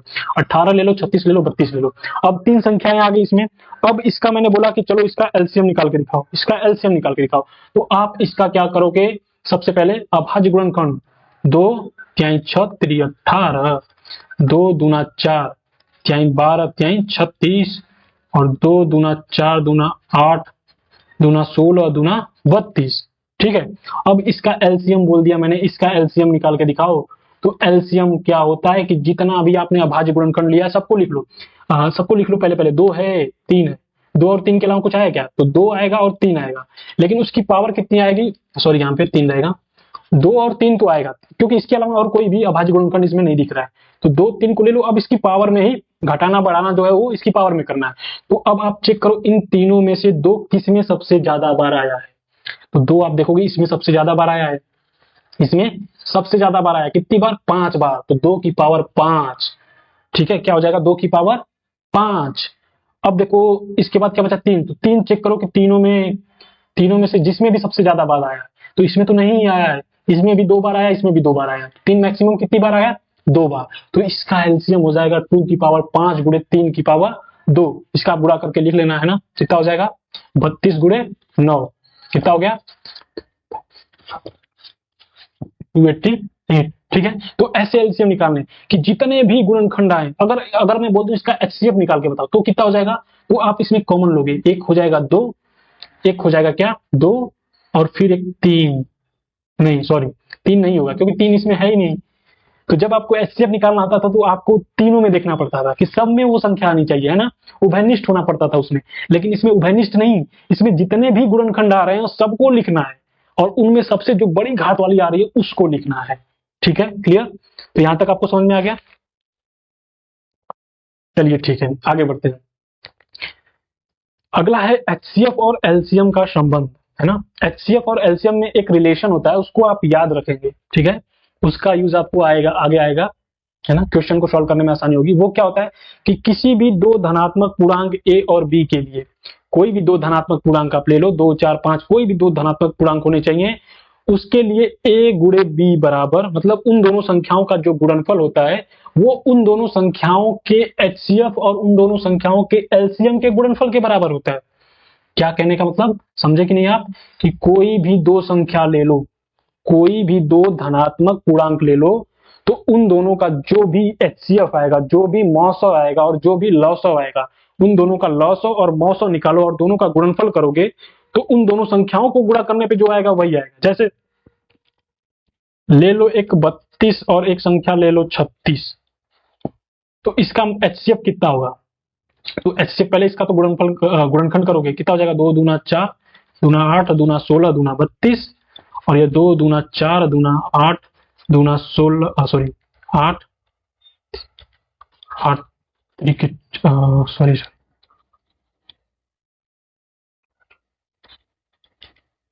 2 गुणे 2 गुणे 3 गुणे 3। ठीक है, 2 दूना 4 3 12 3 36। ठीक है, तो मैं बोला कि इसका एचसीएफ कितना होगा, इसका एचसीएफ कितना होगा? तो आप क्या करोगे, एचसीएफ क्या होता है, तो आप देखोगे कि दोनों में कॉमन क्या है, तो 2 कॉमन है, 3 तो नहीं है, तो 2 कॉमन है, तो 2 की जो दोनों में से मिनिमम घात होगी, तो इसमें 2 2 बार आया, इसमें 2 5 बार आया, तो 2 की मिनिमम घात क्या आ गई? 2 बार, यानी ये इसका क्या हो जाएगा? एचसीएफ। ये आप सीधे सीधे देख रहे हो, कॉमन 2 2 4 कॉमन है ना, तो एचसीएफ 4 हो जाएगा। और मैं एलसीएम कितना होगा? एलसीएम जब आप निकालोगे तो आप देखोगे कि दोनों का जब आप गुणनखंड कर रहे हो तो दोनों में क्या क्या अभाज्य संख्या आ रही है, सबको लिख लो। तो 2 एक आ रही है अभाज्य संख्या और एक 3 आ रही है, तो 2 की मैक्सिमम घात कितनी है? 2 की मैक्सिमम घात दोनों में से, तो इसमें 2 बार है और इसमें 5 बार है, तो 2 पे 5 घात, और 3 पे मैक्सिमम घात कितनी है? 2 बार। तो ये क्या हो जाएगा? इसका एलसीएम हो जाएगा। तो कितना हो जाएगा? 2 की पावर 5, यानी कि 32 गुणे 9, अभी हमने निकाला था सेम वही चीज, 9 दूना 18 9 3 27, है ना, 288। तो इसका एलसीएम हो गया 288 और इसका एचसीएफ हो गया 4। ठीक है, देखो एचसीएफ वो छोटी संख्या और वो बड़ी संख्या जिससे ये दोनों डिवाइड हो जाए, और एलसीएम वो छोटी संख्या जिनसे जो इन दोनों से डिवाइड हो जाए, है ना। तो अब इस फॉर्मूले का क्या मतलब है? इसके कहने का मतलब है कि आप इन दोनों संख्याओं का गुणा करो, 32 गुणे 36, और इसका गुणा करके निकालो कितना आ रहा है, करके निकालो। तो आप 36 गुणे 32 का गुणा करोगे, कितना आ जाएगा? 6 दूना 12 3 दूना 6 1 7 36 18 3 त्रिक 9 1 10, कितना आ गया आपका? ये आ जाएगा 2 5 1 1 1152। तो ये बोल रहा है आप जो इन दोनों संख्याओं का गुणा करके निकाल रहे हो ना, वही आप इन दोनों का एचसीएफ और एलसीएम करके निकालोगे ना, और उन दोनों का गुणा करोगे ना, तो वो भी बराबर आएगा। यानी कि 288 में जब 4 का गुणा करोगे तो वो इसके बराबर आना चाहिए। तो गुणा करके देखो, 8 चौक को 32 3 हासिल, 8 चौक को 32 3 35 3 हासिल, और 8 दूना 4 दूना 8 और 8 3 11। तो देखो बराबर आ गया कि नहीं आ गया? आ गया कि नहीं आ गया? मतलब आपको कहीं भी दो संख्या दिया रहेगा, दो धनात्मक पूर्णांक दिया रहेगा, तो आप उसका एचसीएफ निकाल दो और उसका एलसीएम निकाल दो, तो वही उन दोनों का गुणा करने पे भी आएगा। इसका यूज क्या आएगा? इसका यूज आगे आपको आएगा कि कोई भी मान लो एक संख्या दे दी आपको, और किसी दो संख्याओं का एलसीएम और एचसीएफ दे दिया, है ना, दो संख्याओं का एचसीएफ और एलसीएम दे दिया और उसमें से एक संख्या आपको बता दी, तो आपसे दूसरी संख्या पूछ सकता है कि बताओ दूसरी संख्या क्या होगी, तो आप निकाल दोगे, सीधे ये फार्मूला लगाओगे। या फिर उसमें आपको दो संख्या दे दी और उन दोनों संख्याओं में से आपको एक का मतलब एचसीएफ दे दिया, उन दोनों संख्याओं का एचसीएफ दे दिया और बोला कि उन दोनों संख्याओं का एलसीएम बताओ। तो अगर मान लो बहुत बड़ी बड़ी संख्या है, गुणनखंड करने में आपको बहुत समय लग रहा है, तो आप इस फार्मूला का यूज करके सीधे निकाल सकते हो ना, आपको गुणनखंड करने की जरूरत ही नहीं पड़ेगी। तो इसका बहुत फायदा आएगा आगे जाके। अभी मैं कुछ एग्जाम्पल करके आपको दिखाऊंगा, है ना, तो टेंशन लेने की जरूरत नहीं है, आपको ये फार्मूला अच्छे से समझ में आ जाएगा। ठीक है, ठीक है? इस एग्जाम्पल को सॉल्व करके देखते हैं कि इसमें बोला है कि दिया गया है कि एचसीएफ ऑफ 306 और 657, है ना, 306 और 657 का एचसीएफ दिया हुआ है कि 9 है। ठीक है, तो बोला है कि एलसीएम निकालो, 306 और 657 का एलसीएम निकाल के बताओ। ठीक है, तो आप तो इन दोनों का गुणनखंड करके भी निकाल सकते हो, इसका एलसीएम निकाल सकते हो उतनी, लेकिन देखो ना कितना मतलब नंबर देखो, ऐसे देख के लग रहा है कि इसका गुणनखंड करना आसान होगा, थोड़ा टफ होगा, है ना, तो हम गुणनखंड करने पे क्यों जाए, हमको जब ये फार्मूला पता है तो हम गुणनखंड करने पे क्यों जाए। ठीक है, तो हम क्या करेंगे, सीधे इसको निकालेंगे, इस फार्मूले का यूज करके। दो संख्याएं आपको पता हो गई, 306 और 657, तो आप बोलोगे कि 306 गुणे 657 ये जो होगा वो होगा एचसीएफ ऑफ इन दोनों का, है ना, 306 कामा 657 का एचसीएफ गुना एलसीएम ऑफ इन दोनों का, 306 कामा 657 का एलसीएम, वही इन दोनों के गुणनफल के बराबर होगा। अब उसमें से आपको इसकी वैल्यू पता है, इसकी वैल्यू पता है कितना है, 9 है, यानी कि 9 गुणे एलसीएम ऑफ 306 कामा 657, ये है 306 गुणे 657 के बराबर है। अब मैं क्या करता हूं, इसको इधर ले जाता हूं और निकाल देता हूं यहां से क्या, एलसीएम ऑफ 306 कामा 657 कितना आ जाएगा, ये 9 इधर गुना में है, इधर जाके क्या कर देगा, डिवाइड कर देगा, यानी कि 306 गुना 657 बटा 9। ठीक है, अब 9 से ये काट के देखो कट जाएगा कि नहीं, 9 से देखो काट के, तो 9 3 27 और 9 चौका 36, यानी कितना आ गया, 34 गुणे 657। अब आप इन दोनों का गुणा करके देखोगे, है ना, गुणा करके देखोगे तो ये कितना आ जाएगा, यही आपका क्या हो जाएगा, इसका एलसीएम हो जाएगा, कितना आ जाएगा ये 22,338, 22,338। आप इसका मल्टीप्लाई करके देखो, अगर इतना आ रहा है तो आपका आंसर सही है ना। तो ऐसे बहुत से क्वेश्चन आएंगे आपको, ऐसा क्वेश्चन बोर्ड में भी पूछा जाता है, बोर्ड के एग्जाम में भी ऐसा क्वेश्चन देखने को मिलेगा। ठीक है, तो इसको अच्छे से ध्यान रखना इस चीज को, कि कोई भी दो संख्या दी रहेगी, देखो फार्मूला ऐसे रखने की जरूरत नहीं है कि HCF of A comma B into LCM of A comma B equal to A cross B, नहीं, ऐसे नहीं याद रखना।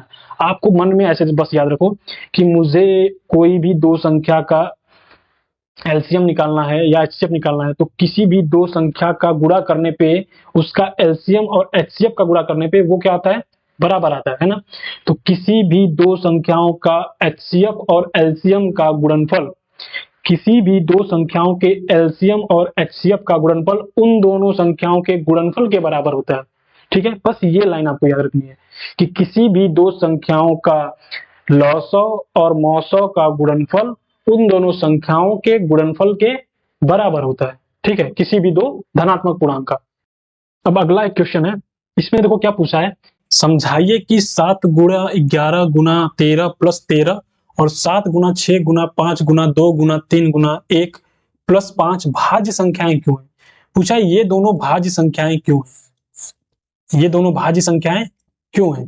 तो सबसे पहले आपके मन में आएगा कि भाज्य संख्याएं होती क्या है, भाज्य संख्याएं होती क्या है। तो कोई भी संख्या जो एक से और खुद के अलावा अन्य संख्याओं से भी डिवाइड हो जाए, अन्य संख्याओं से भी विभाजित हो जाए, या आप ऐसे बोल सकते हो कि जिस संख्या का दो से अधिक गुणनखंड हो, दो से अधिक गुणनखंड हो, दो गुणनखंड, दो से अधिक क्यों बोला, क्योंकि एक तो एक हो जाएगा और एक वो खुद संख्या होगी जिससे वो डिविजिबल होगा, है ना। इसलिए अगर उसके अलावा भी कोई संख्या आ जाए जिससे वो डिविजिबल है तो वो भाज्य संख्या होती है, वो भाज्य संख्या होती है। ठीक है, तो ऐसा करके देखते हैं क्या इसके दो से अधिक गुणनखंड आते हैं। तो पहले इसको करके देखते हैं, 7 गुना 11 गुना 13 प्लस 13, इसको और आसानी से कैसे लिख सकते हैं, 13 देखो दोनों में कॉमन मिल जाएगा, तो 7 गुना 11 प्लस 1, है ना, 11 7 77 प्लस 1 78, यानी कि ये हो जाएगा 13 गुणा 78, है ना, 13 गुना 78। तो आप देखोगे कि इसको जब आप गुणा करके लिखोगे, इसको गुणा करके लिखोगे तो एक अलग संख्या आएगी, है ना। और इसके मल्टीपल देखो, आप इसको गुना 1 भी लिख सकते हो, लिख सकते हो नहीं, इसको गुना 1 भी लिख सकते हो। तो इस संख्या का क्या है, 1 से सॉरी 2 से अधिक क्या है, गुणनखंड है, इसलिए ये संख्या क्या हो जाएगी, भाज्य संख्या हो जाएगी। ठीक है, ऐसे ही इसको ऐसे नीचे लिख सकते हो, चूंकि चूंकि या ऐसे पहले दोनों को एक साथ निकालो ना। दूसरा है 7 गुना 6 गुना 5 गुना 4 गुना 3 गुना 2 गुना 1 प्लस 5। इसमें भी देखो दोनों में से 5 कॉमन हो रहा है, तो 5 कॉमन ले लोगे तो अंदर क्या बचेगा, 7 गुना 6 गुना 4 गुना 3 गुना 2 गुना 1 प्लस 1, है कि नहीं। तो ये एक अलग संख्या आएगी, ये एक अलग संख्या है, और इसका एक मल्टीपल 1 भी हो जाएगा, है कि नहीं। तो आप देखोगे कि दोनों संख्याओं में 2 से ज्यादा गुणनखंड आ रहे हैं, 2 से ज्यादा गुणनखंड आ रहे हैं। तो लिखोगे चूंकि, क्योंकि, है ना, दिए गए, आपको बोर्ड के एग्जाम में कैसे लिखना है, ऐसे लिखना है, क्योंकि दिए गए दोनों संख्याएं, थोड़ा दी गई दोनों संख्याएं, चूंकि दी गई दोनों संख्याओं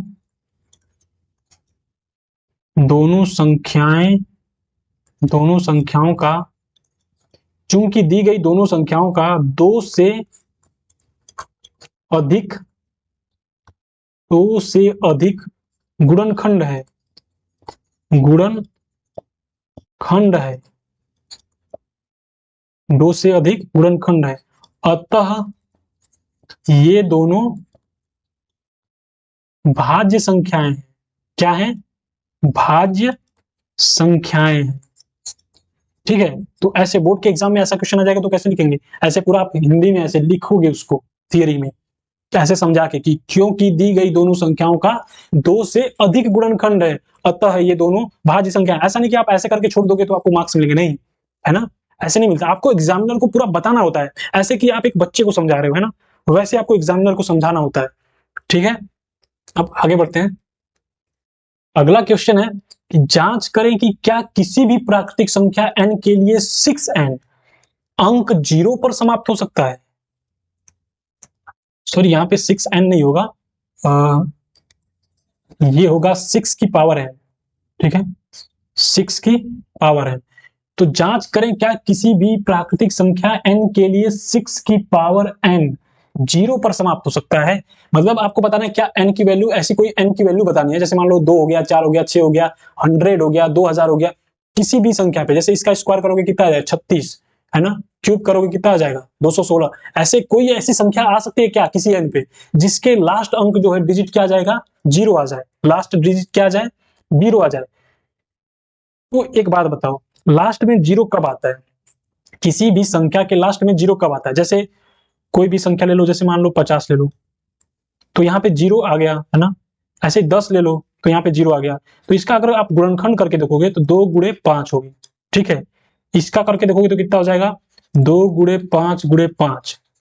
ठीक है, ऐसे कोई भी संख्या आप ले लो, 100 ले लो, इसका भी आप करके देखोगे तो 2 गुणे 2 गुणे 5 गुणे 5। तो इसमें एक चीज आप कॉमन देखोगे कि सारी संख्याओं में जिसमें भी 0 आ रहा है उनमें 2 और 5 कॉमन आएगा, हमेशा 2 और 5 आएगा, है ना। तो अगर आपको 0 लाना है तो कम से कम 1 2 और 1 5 आना चाहिए, कम से कम 1 2 और 1 5 आना चाहिए, वही मिलके 10 बनाते हैं ना, 5 दूना 10। ठीक है, तो आपको 6 की पावर n जो है इसका आपको गुणनखंड करना होगा। तो कैसे करोगे आप, तो इसका गुणनखंड करोगे आप, देखो पावर में जैसे मान लो 2 गुणा 5 है, या कोई भी संख्या 10 है, तो 10 की पावर आप 10 भी लिख दो, है ना, 100 भी लिख दो। ठीक है, तो ये क्या हो जाएगा, 2 गुणे 5 की पावर 100 हो जाएगा, है ना, यानी कि 2 की पावर 100, 5 की पावर 100। ठीक है, तो ये ऊपर पावर से तो मतलब ही नहीं हो रहा है, पावर से तो मतलब ही नहीं हो रहा है ना, कि वो तो पावर सब में चेंज हो जाएगा, सब में क्या हो जाएगा, जुड़ जाएगा पावर। तो हमें मेनली 6 का गुणनखंड करके निकालना है, मेनली क्या करना है, 6 का गुणनखंड करके देखना है कि क्या इसमें 2 और 5 आ रहा है क्या, है ना, 2 और 5 आ रहा है क्या। क्योंकि जब आप गुणनखंड करोगे तो उसकी पावर में जो रहेगा वो उसके ऊपर ऑटोमेटिक क्या हो जाता है, ऐड हो जाता है, तो उससे कोई फर्क नहीं पड़ेगा। ठीक है, तो 6 का गुणनखंड क्या होता है 2 गुना 3 और इसकी होल पावर n। ठीक है, अगर आप इस पे लाओगे तो ये इसको या ऐसे लिख सकते हो 2 की पावर n गुना 3 की पावर n। लेकिन आप देखोगे ध्यान से कि यहाँ पे 2 तो आ रहा है, 2 तो आ रहा है, लेकिन 5 नहीं आ रहा है, 5 नहीं आ रहा है। तो किसी भी हालत में 0 जो होगा वो आ ही नहीं सकता। कि आप n की कोई भी पावर ले लो, कोई भी पावर ले लो, ठीक है, जब आप उसका विस्तार करोगे तो वो 0 आ ही नहीं सकता, वो 0 आ ही नहीं सकता। तो आप इसको समझाओगे कैसे एग्जामिनर को? एग्जामिनर को कैसे समझाओगे? जितना लिखना है उतना मैं लिख के बस आपको दिखाता हूं। ये एग्जाम के पॉइंट ऑफ व्यू से आप कैसे लिखोगे, एग्जाम के पॉइंट ऑफ व्यू से आप कैसे लिखोगे। ठीक है, यहाँ पे ये क्वेश्चन में 6 की पावर n है। ऐसे क्वेश्चन में आपको 4 की पावर n करके पूछ सकता है ना, 7 की पावर n करके पूछ सकता है ना, 13 की पावर, 15 की पावर n, ऐसे कोई भी संख्या दे सकता है। ठीक है, तो 6 की पावर n का जब आपने गुणनखंड किया तो ये आ जाएगा 2 इंटू 3 की पावर n। हमेशा अभाज्य गुणनखंड करते हैं, ठीक है ना, अभाज्य संख्या लिखते हैं। तो 2 इंटू 3 की पावर n। अब आप यहाँ पे लिखोगे हल में, ठीक है ना, ये हो गया आपका हल। अब आप इसमें लिखोगे थियरी में, आपको हिंदी में, शुद्ध हिंदी में ऐसे लिखोगे आप कि यदि किसी प्राकृत संख्या, किसी प्राकृतिक संख्या n के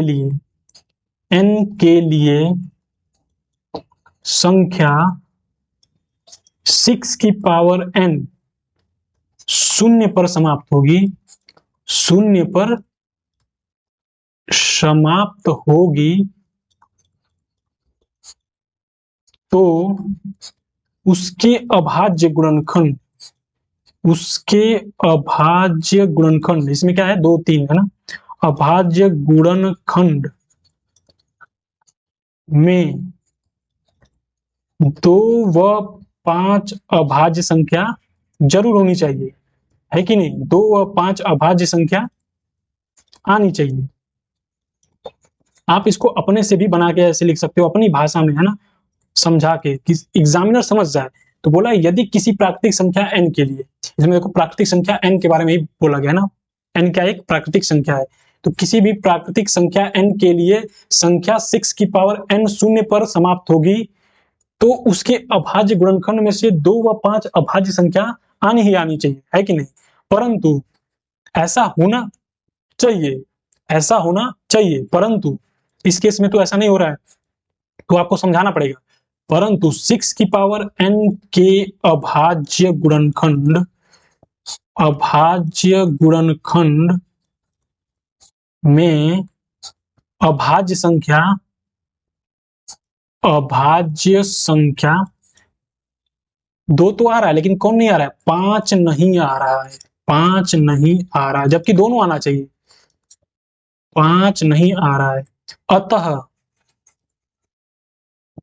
यह संभव ही नहीं है, यह संभव ही नहीं है कि किसी भी n के लिए, किसी भी n के लिए 6 की पावर n जो है वो अंक, सॉरी, हाँ ठीक है, वो अंक 0 पर समाप्त हो, है ना। लास्ट में वही क्वेश्चन में जो पूछा है वो वाली लाइन लिख देनी है, हो सकता हो या हो, ठीक है, यहां तक आप लिख दो, ठीक है। तो ये लिखना है आपको कि यदि किसी प्राकृतिक संख्या n के लिए संख्या 6 की पावर n शून्य पर समाप्त होगी, तो उसके अभाज्य गुणनखंड में 2 व 5 संख्या आनी चाहिए, है ना। अगर ऐसा है तो ऐसा होना चाहिए, परंतु 6 की पावर के अभाज्य गुणनखंड में, परंतु यहाँ पे संख्या लिख देना, सॉरी, परंतु संख्या 6 की पावर n के अभाज्य गुणनखंड में अभाज्य संख्या 5 नहीं आ रहा है ना। जब 5 नहीं आ रहा है तो यह संभव ही नहीं है कि किसी संख्या n के लिए 6 की पावर n जो है वो अंक 0 पर समाप्त हो, किसी भी संख्या n के लिए। यहाँ पे आप लिख सकते हो प्राकृतिक संख्या n के लिए, ठीक है। तो ऐसे पूरा आपको बोर्ड में लिखना है, ठीक है। आगे बढ़ते हैं, नेक्स्ट क्वेश्चन है आपका, एक खेल के मैदान के चारों ओर एक वृत्ताकार पथ है, एक खेल का मैदान है जिसके चारों ओर एक वृत्ताकार पथ है, सोनिया मैदान का एक चक्कर लगाने में 18 मिनट लगाती है। सोनिया जो है वो मैदान का एक चक्कर लगाने में 18 मिनट लेती है, ठीक है। और रवि रवि जो है, रवि को इतना ही चक्कर लगाने में 12 मिनट लगते हैं, इतना ही चक्कर लगाने में 12 मिनट लगते हैं। अब बोला है कि मान लीजिए कि वे दोनों एक ही बिंदु से एक ही समय पर एक ही दिशा में चलना शुरू करते हैं। मैंने कोई पॉइंट मान लिया, ये मान लो P पॉइंट है, यहां से वो एक ही समय कोई भी ले लेता हूं, मान लेते हैं 8 बजे, ठीक है। 8 बजे, आप कोई भी समय ले सकते हो, 8 AM ले लिया मैंने, ठीक है। आप 7 AM कुछ भी ले सकते हो, मतलब ये एग्जाम्पल के लिए बस है कि मान लीजिए वो किसी एक बिंदु P और किसी एक ही समय 8 बजे मान लिया, और एक ही दिशा में, हमने मान लिया इस दिशा में चलना शुरू किए, इस दिशा में मतलब ऐसे, ठीक है, क्लॉकवाइज। तो बोला है कि कितने मिनट बाद वे पुनः प्रारंभिक बिंदु पर मिलेंगे। तो बोला है कि वो कितने मिनट बाद वो फिर उसी पॉइंट पे मिलेंगे जहां से उन्होंने शुरू किया है। तो देखो एक राउंड में तो नहीं मिलने वाले हैं, क्यों? क्योंकि रवि को 12 मिनट लग रहा है यहाँ पे, तो रवि तो जल्दी पहुंच जाएगा और सोनिया अभी पीछे ही रहेगी क्योंकि उसको 18 मिनट लग रहा है, समय ज्यादा लग रहा है। तो इसका मतलब कि सोनिया धीरे धीरे चल रही है, रवि तेज तेज चल रहा है ना। तो रवि पहले ही पहुंच जा रहा है, तो पहले बार में तो नहीं पहुंच जा रहे हैं, ठीक है। तो ये सोनिया हो गई, ये रवि हो गया। तो पहला राउंड हुआ तो ये 12 मिनट लिया, ये 18 मिनट, ठीक है। दूसरे राउंड में इसका कितना लगेगा टोटल? 24, 8:24 पे, और ये दूसरे राउंड में 36 पे जाएगा। तीसरा राउंड जब होगा तो ये कितने पे जाएगा? 12 और जोड़ दो इसमें, 36 मिनट लग जाएगा इसको टोटल। और इसको देखो दूसरे राउंड में ही 36 मिनट लग रहा है। तो जैसे ही 36 मिनट होगा ये दोनों टाइम मैच कर जा रहा है, ये दोनों टाइम मैच कर जा रहा है, और ये दोनों क्या हो जाएंगे? सेम पॉइंट पे मिलेंगे। तो सोनिया को 3 राउंड लगेगा, ठीक है, सॉरी ये उल्टा हो गया, यहाँ पे ये रवि है, ये सोनिया है। तो रवि को टोटल 3 राउंड लग रहा है ना, और सोनिया को 2 राउंड, और ये दोनों दोबारा क्या हो जाएंगे? यहाँ पे मिल जाएंगे। कब? 8:36 पे, ठीक है। तो टोटल टाइम कितना लग रहा है? टोटल टाइम कितना लग रहा है? 36 मिनट, है ना। लेकिन देखो एक और चीज बताता हूँ कि इसको हम एक और तरीके से करेंगे। ऐसे मान लो ये आगे भी तो मिल सकते हैं, आगे भी मिल सकते हैं। अगर ये टाइम मैच नहीं करता और ऐसे ही लंबा तक चला जाता, पता चलता कि ऐसे लिखते लिखते 100 नंबर पे जब जाता, 100 राउंड होता तब जाके मिलते, तो इतना लंबा हम प्रोसेस थोड़ी करेंगे। तो इसका एक और तरीका होता है निकालने का। कैसे? देखो एक चीज समझो ध्यान से कि ये जो है रवि जो है वो 12 क्या हो, 12 का ये जो है, ये सारा संख्याएं क्या है? 12 की मल्टीपल है, और ये संख्याएं सारी क्या है? 18 की मल्टीपल है। तो एक चीज को ध्यान से समझो इसमें कि रवि को 12 मिनट लग रहे हैं इसको पूरा करने में, और सोनिया को 18 मिनट। तो एक चक्कर लगाने में रवि को 12 लग रहे हैं, मतलब जो दूसरा चक्कर लगाएगा तो वो भी 12 का ही मल्टीपल आएगा, तीसरा चक्कर लगाएगा तो वो भी 12 का ही मल्टीपल आएगा, है ना। 12 12 12 उसमें ऐड होता जाएगा, और सोनिया के केस में 18 18 18 ऐड करता जाएगा। और आंसर क्या होगा? जो उन दोनों में कॉमन होगा। मतलब हमें कोई ऐसी संख्या निकालनी है, कोई ऐसी मिनिमम संख्या निकालनी है जो इन दोनों संख्याओं से पूरा पूरा डिवाइड हो जाए, जो इन दोनों संख्याओं से पूरा पूरा डिवाइड हो जाए। और वही तो एलसीएम होता है, और वही तो एलसीएम होता है कि जो ऐसी संख्याएं जो दोनों से क्या हो जाए? डिविजिबल हो जाए, है ना, मिनिमम संख्या। तो हम क्या करेंगे? सिंपल सा इसमें प्रोसेस हो जाएगा कि कितना समय लगा। तो आपको एग्जाम में क्या करना है? एलसीएम वाला नियम लगाना है, ठीक है। क्या निकालना है? क्या लगाना है? एलसीएम वाला नियम। तो यहाँ पे कैसे लिखेंगे इसको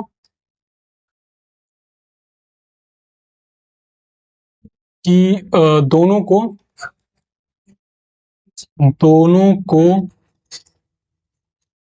पुनः प्रारंभिक बिंदु पर मिलने का समय बराबर एलसीएम ऑफ 12, 18, ठीक है। या इसको आप दूसरी भी लैंग्वेज में लिखना चाहो कि वे दोनों प्रारंभिक बिंदु पर मिलेंगे equal to LCM of 12 and 18। मतलब बहुत से और भी लैंग्वेज आप अपने हिसाब से यूज कर सकते हो। तो आप ये समझ गए कि आप इसमें एलसीएम क्यों निकाल रहे हैं।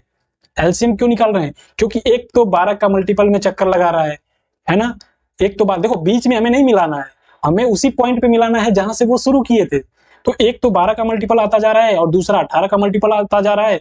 और जब ऐसा कोई नंबर आ जाएगा कि जो दोनों का मल्टीपल होगा, जो दोनों का मल्टीपल होगा, वही क्या हो जाएगी? वही क्या हो जाएगी, वही फाइनल आंसर हो जाएगा। और वही तो एलसीएम होता है। देखो इसका जो मल्टीपल है, बहुत सारी आगे भी संख्याएं आएंगी, लेकिन हमें लिस्ट निकालना है ना। हमें क्या निकालना है, लिस्ट कॉमन मल्टीपल निकालना है, एलसीएम, लिस्ट कॉमन मल्टीपल। ठीक है, तो एलसीएम आप 12 एंड 18, तो ऐसे कभी भी संख्या, ऐसा कोई भी क्वेश्चन आया ऐसा, तो हमें क्या करना है, सीधे उसका एलसीएम निकाल देना है। तो एलसीएम 12 और 18 का एलसीएम क्या हो जाएगा, 36 हो जाएगा, है कि नहीं। आप यहां से भी करके देखोगे तो कितना आएगा, 36।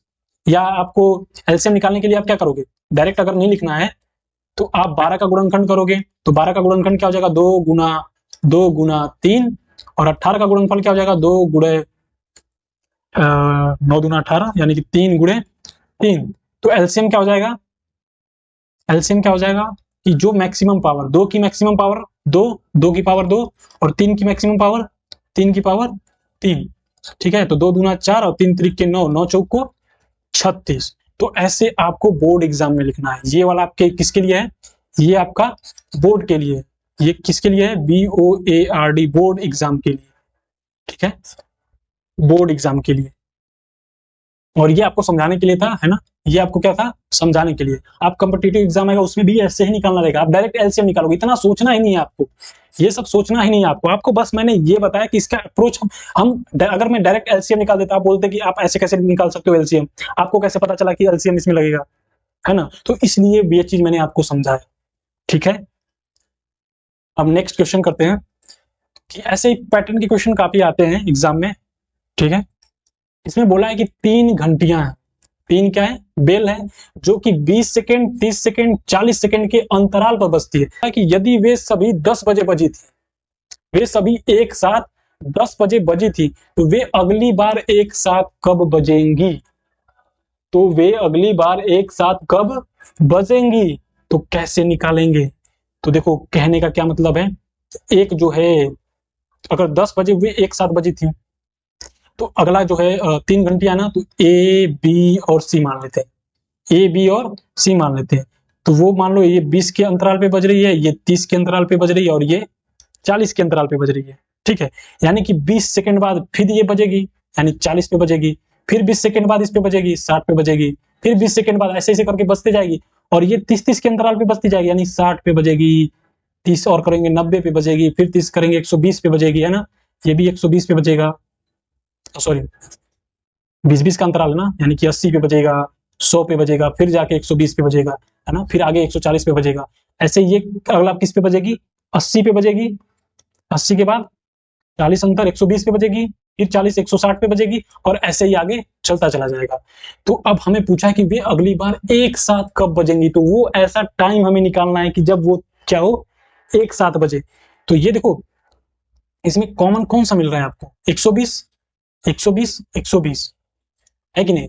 मतलब ये ए जो है 20 पे तो बज रही, 40 पे भी बज रही है, 60 पे भी बज रही है। देखो ये दोनों जो हैं वो 60 पे एक साथ बजेंगे, लेकिन हमें पूछा है कि वे तीनों एक साथ कब बजेंगे ना। तो हमें तीनों में, जैसे देखो आप एलसीएम जब निकालते थे, आप एलसीएम, तो आप अगर 3 संख्याएं आती थी, तो आप तीनों में कॉमन ढूंढते थे ना, तीनों में कॉमन ढूंढते थे। तो वही चीज इसमें भी है, इसमें भी हमें क्या निकालना है कि लिस्ट कॉमन मल्टीपल, यानी कि 20-20 के मल्टीपल पे पहला बज रहा है, दूसरा 30-30 के मल्टीपल पे बज रहा है, तीसरा 40-40 के मल्टीपल पे बज रहा है। तो हमें वो संख्या बतानी है, वो छोटी से छोटी संख्या बतानी है जो इन तीनों के मल्टीपल के बराबर हो, है ना। मतलब कि वो 20 से भी कट जाए, 30 से भी कट जाए, 40 से भी कट जाए, तो वो छोटी से छोटी संख्या बचानी है, लिस्ट संख्या, है ना।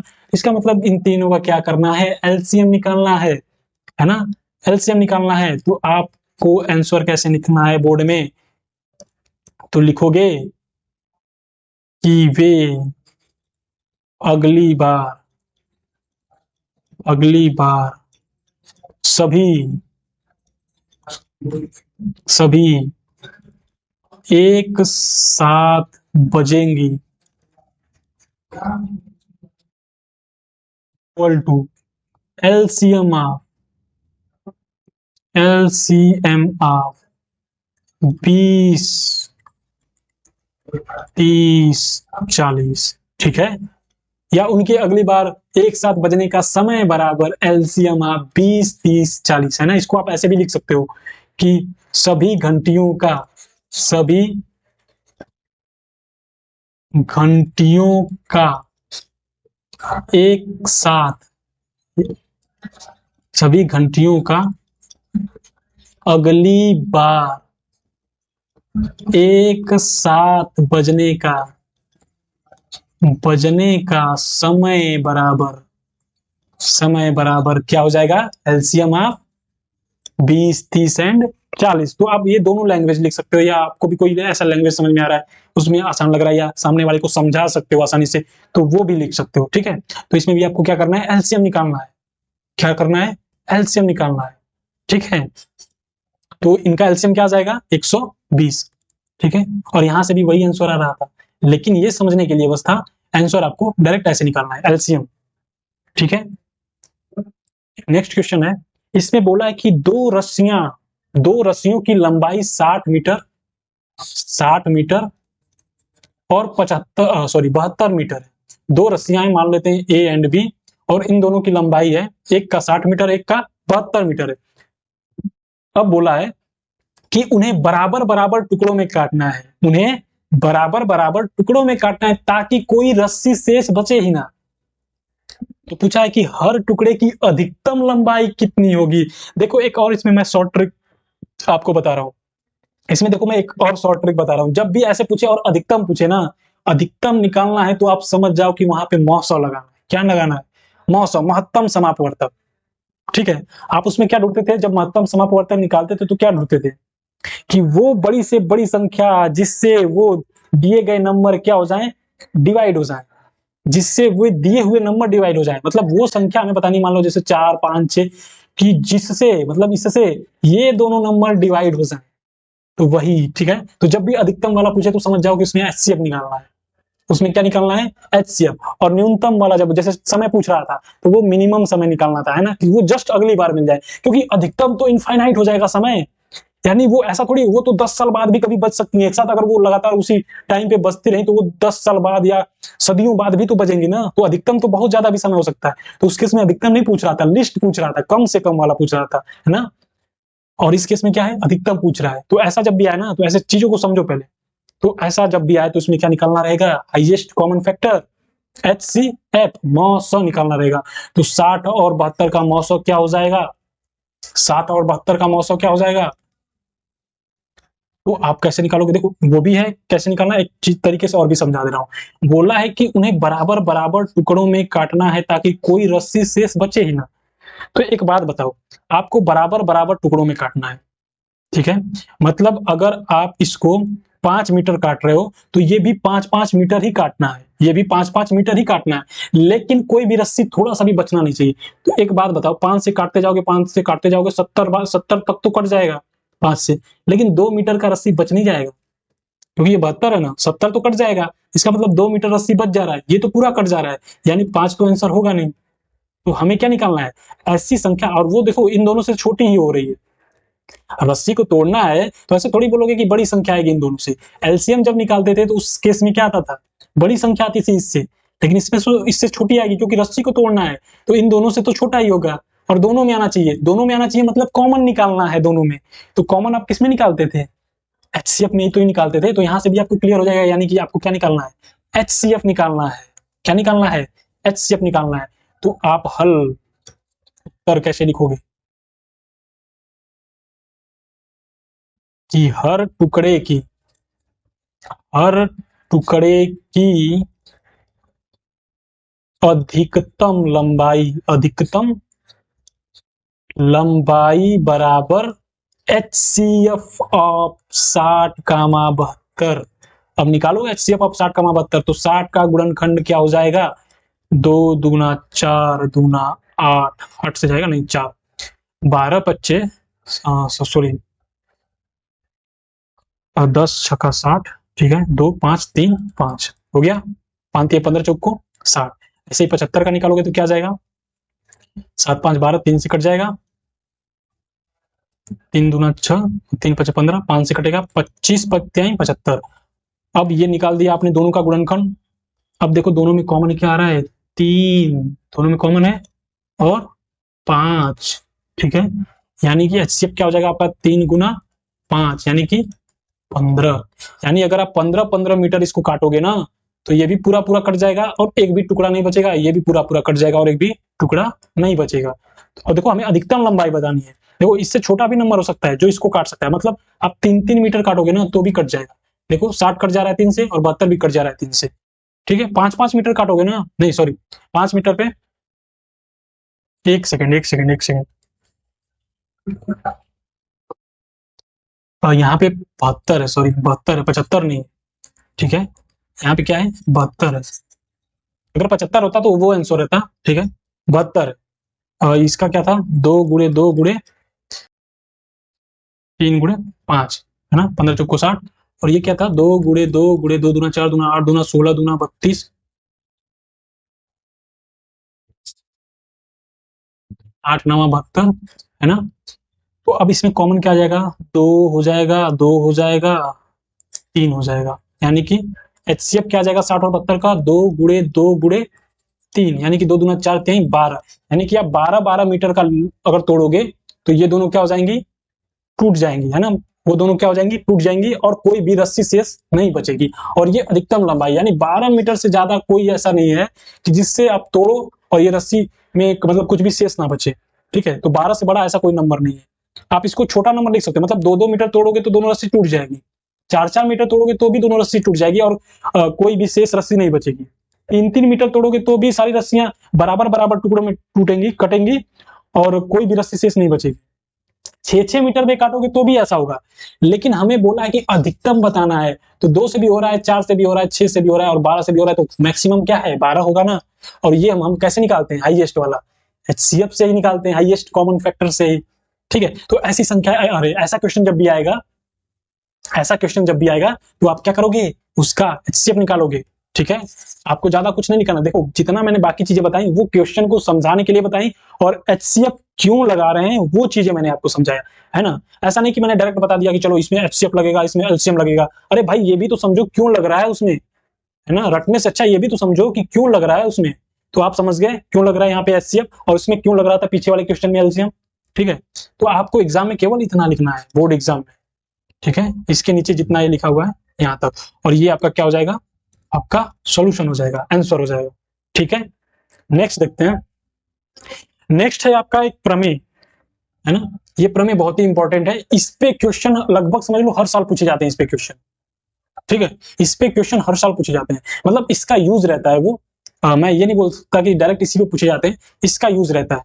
तो बोला क्या इसमें कि यदि कोई अभाज्य संख्या p, यदि कोई अभाज्य संख्या p किसी धनात्मक पूर्णांक a के वर्ग a स्क्वायर को विभाजित करेगी तो वह संख्या a को भी विभाजित करेगी। अर्थात कि p a स्क्वायर को डिवाइड कर रही है तो p a को भी डिवाइड करेगी। करेगी कि नहीं करेगी, करेगी। तो इसको हम ये चीज आपको प्रमेय याद भी रखना है, और मैं इसको प्रूफ करके भी आपको दिखा रहा हूं कि ये कैसे प्रूफ होता है। ठीक है, तो इसका हम प्रूफ देखते हैं। प्रूफ को हिंदी में क्या बोलते हैं, उपपत्ति।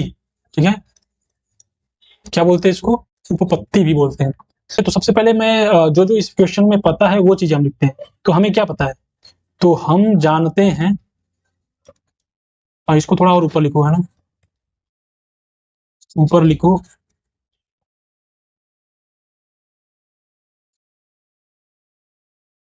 तो हम जानते हैं कि P जो है, P एक अभाज्य संख्या है, P एक अभाज्य संख्या है और A एक धनात्मक पूर्णांक है। A एक धनात्मक पूर्णांक है। कैसे जानते हैं, क्योंकि क्वेश्चन में इतना तो बताया गया, प्रमेय में इतना बताया गया है कि अभाज्य संख्या जो है P एक अभाज्य संख्या है और A एक धनात्मक पूर्णांक है। अब मैं बोलता हूं कि मान लेते हैं, मान लीजिए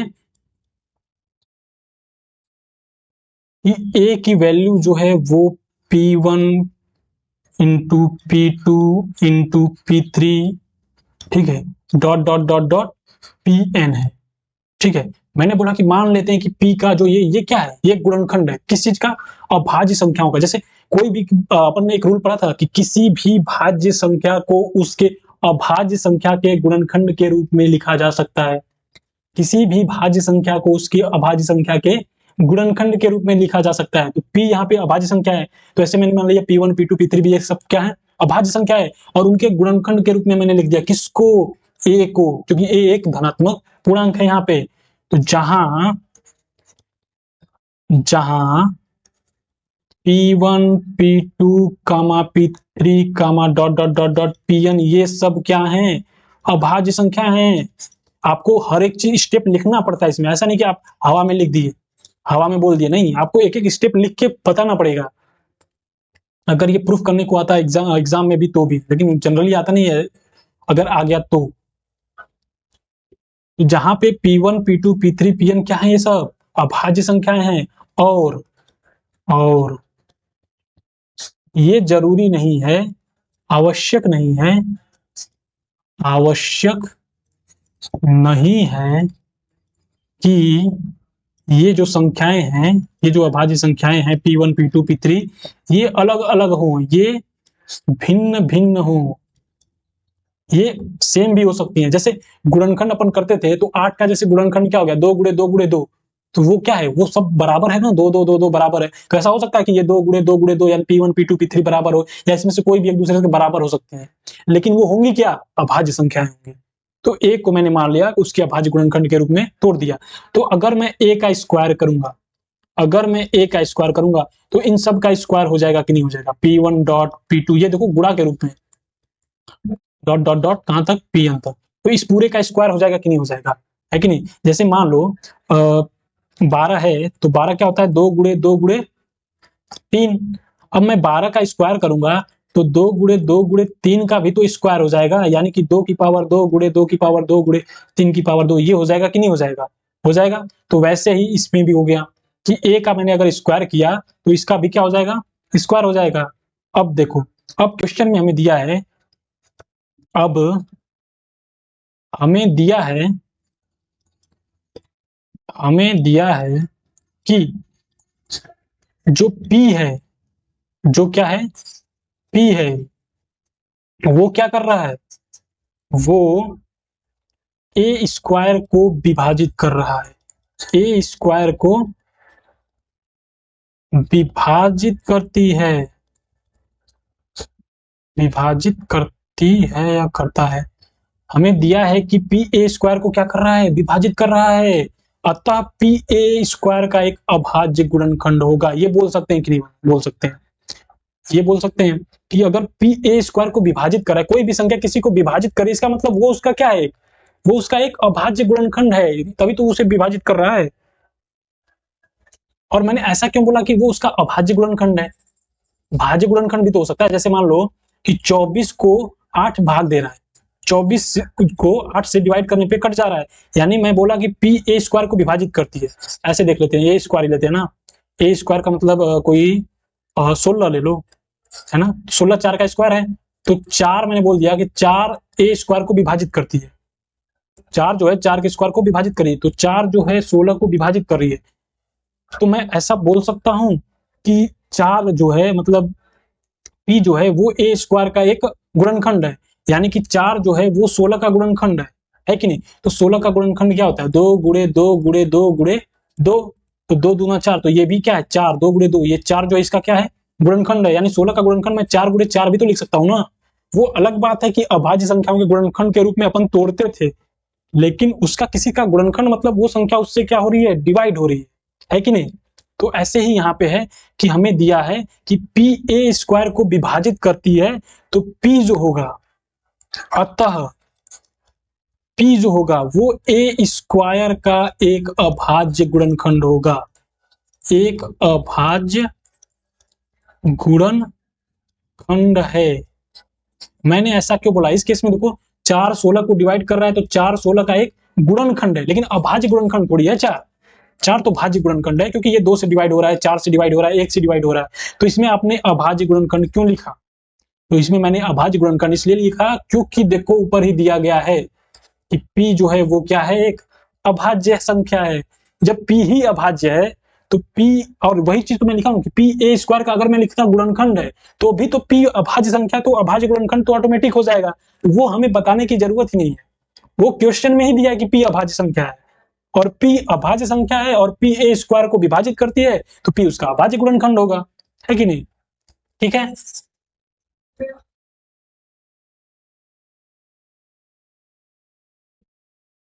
अब एक चीज बताओ, अगर p a स्क्वायर का अभाज्य गुणनखंड है, p जो है वो a स्क्वायर का एक अभाज्य गुणनखंड है, तो p जो होगा वो इसमें से p1 p2 p3 pn में से ही एक होना चाहिए, इसमें से ही एक होना चाहिए।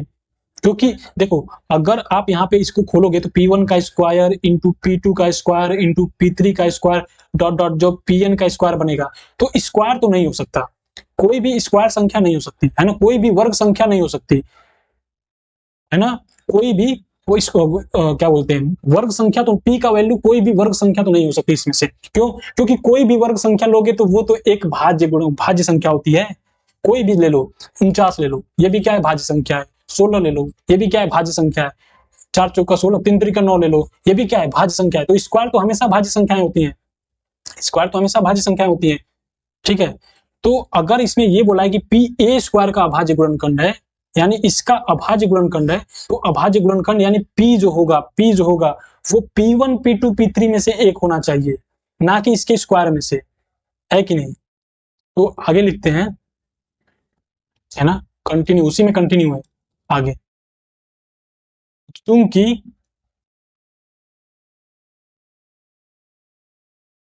अपन ने कहां तक लिखा था यहाँ पे कि अतः पी ए स्क्वायर का एक अभाज्य गुणनखंड है, अभाज्य गुणनखंड है। अच्छा, ये चीज 2 बार लिख दिया मैंने, है ना, यहीं से अपन कंटिन्यू कर रहे हैं, क्योंकि हमें दिया है कि पी ए स्क्वायर को विभाजित कर रही है तो पी उसका एक अभाज्य गुणनखंड होगा, है ना, पी उसका गुणनखंड होगा, और लेकिन पी अभाज्य संख्या इसलिए हमने अभाज्य गुणनखंड लिखा। तो अगर पी ए स्क्वायर का अभाज्य गुणनखंड है तथा जो ए स्क्वायर है, ए स्क्वायर का जो अभाज्य गुणनखंड है, अभाज्य गुणनखंड है, वो कौन कौन सी है, वो तो P1 comma P2 comma P3 dot dot dot dot Pn है।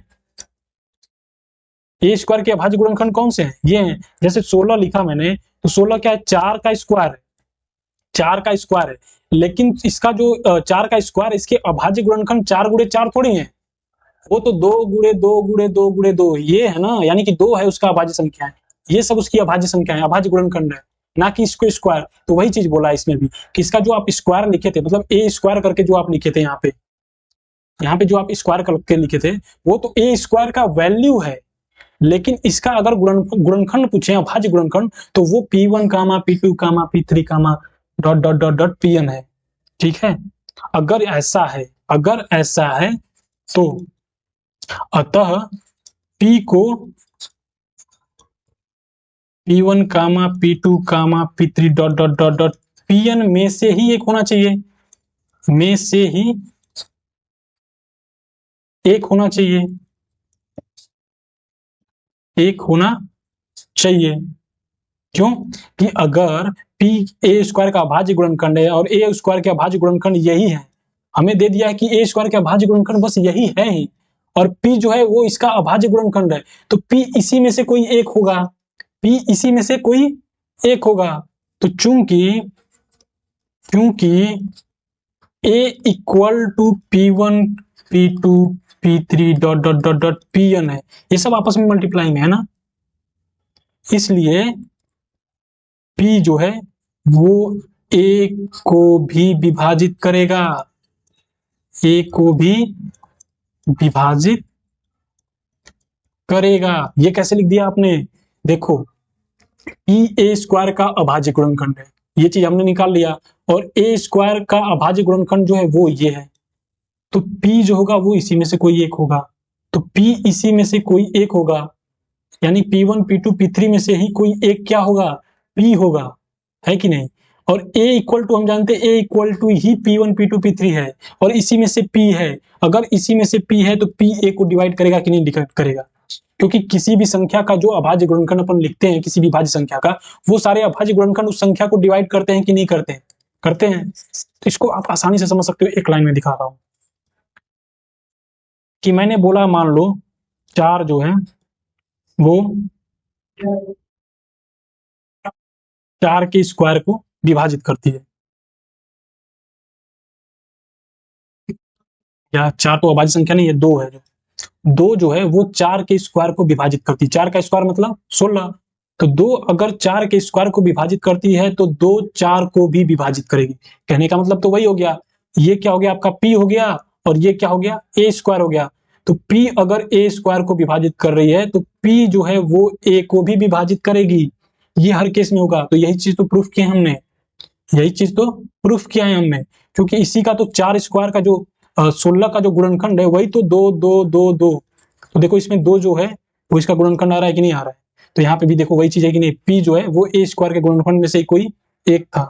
ठीक है, तो ये चीज यहाँ पे साबित हो गया कि अगर a स्क्वायर सॉरी अगर कोई अभाज्य संख्या p किसी धनात्मक पूर्णांक a के वर्ग को विभाजित करती है तो वह a को भी विभाजित करेगी।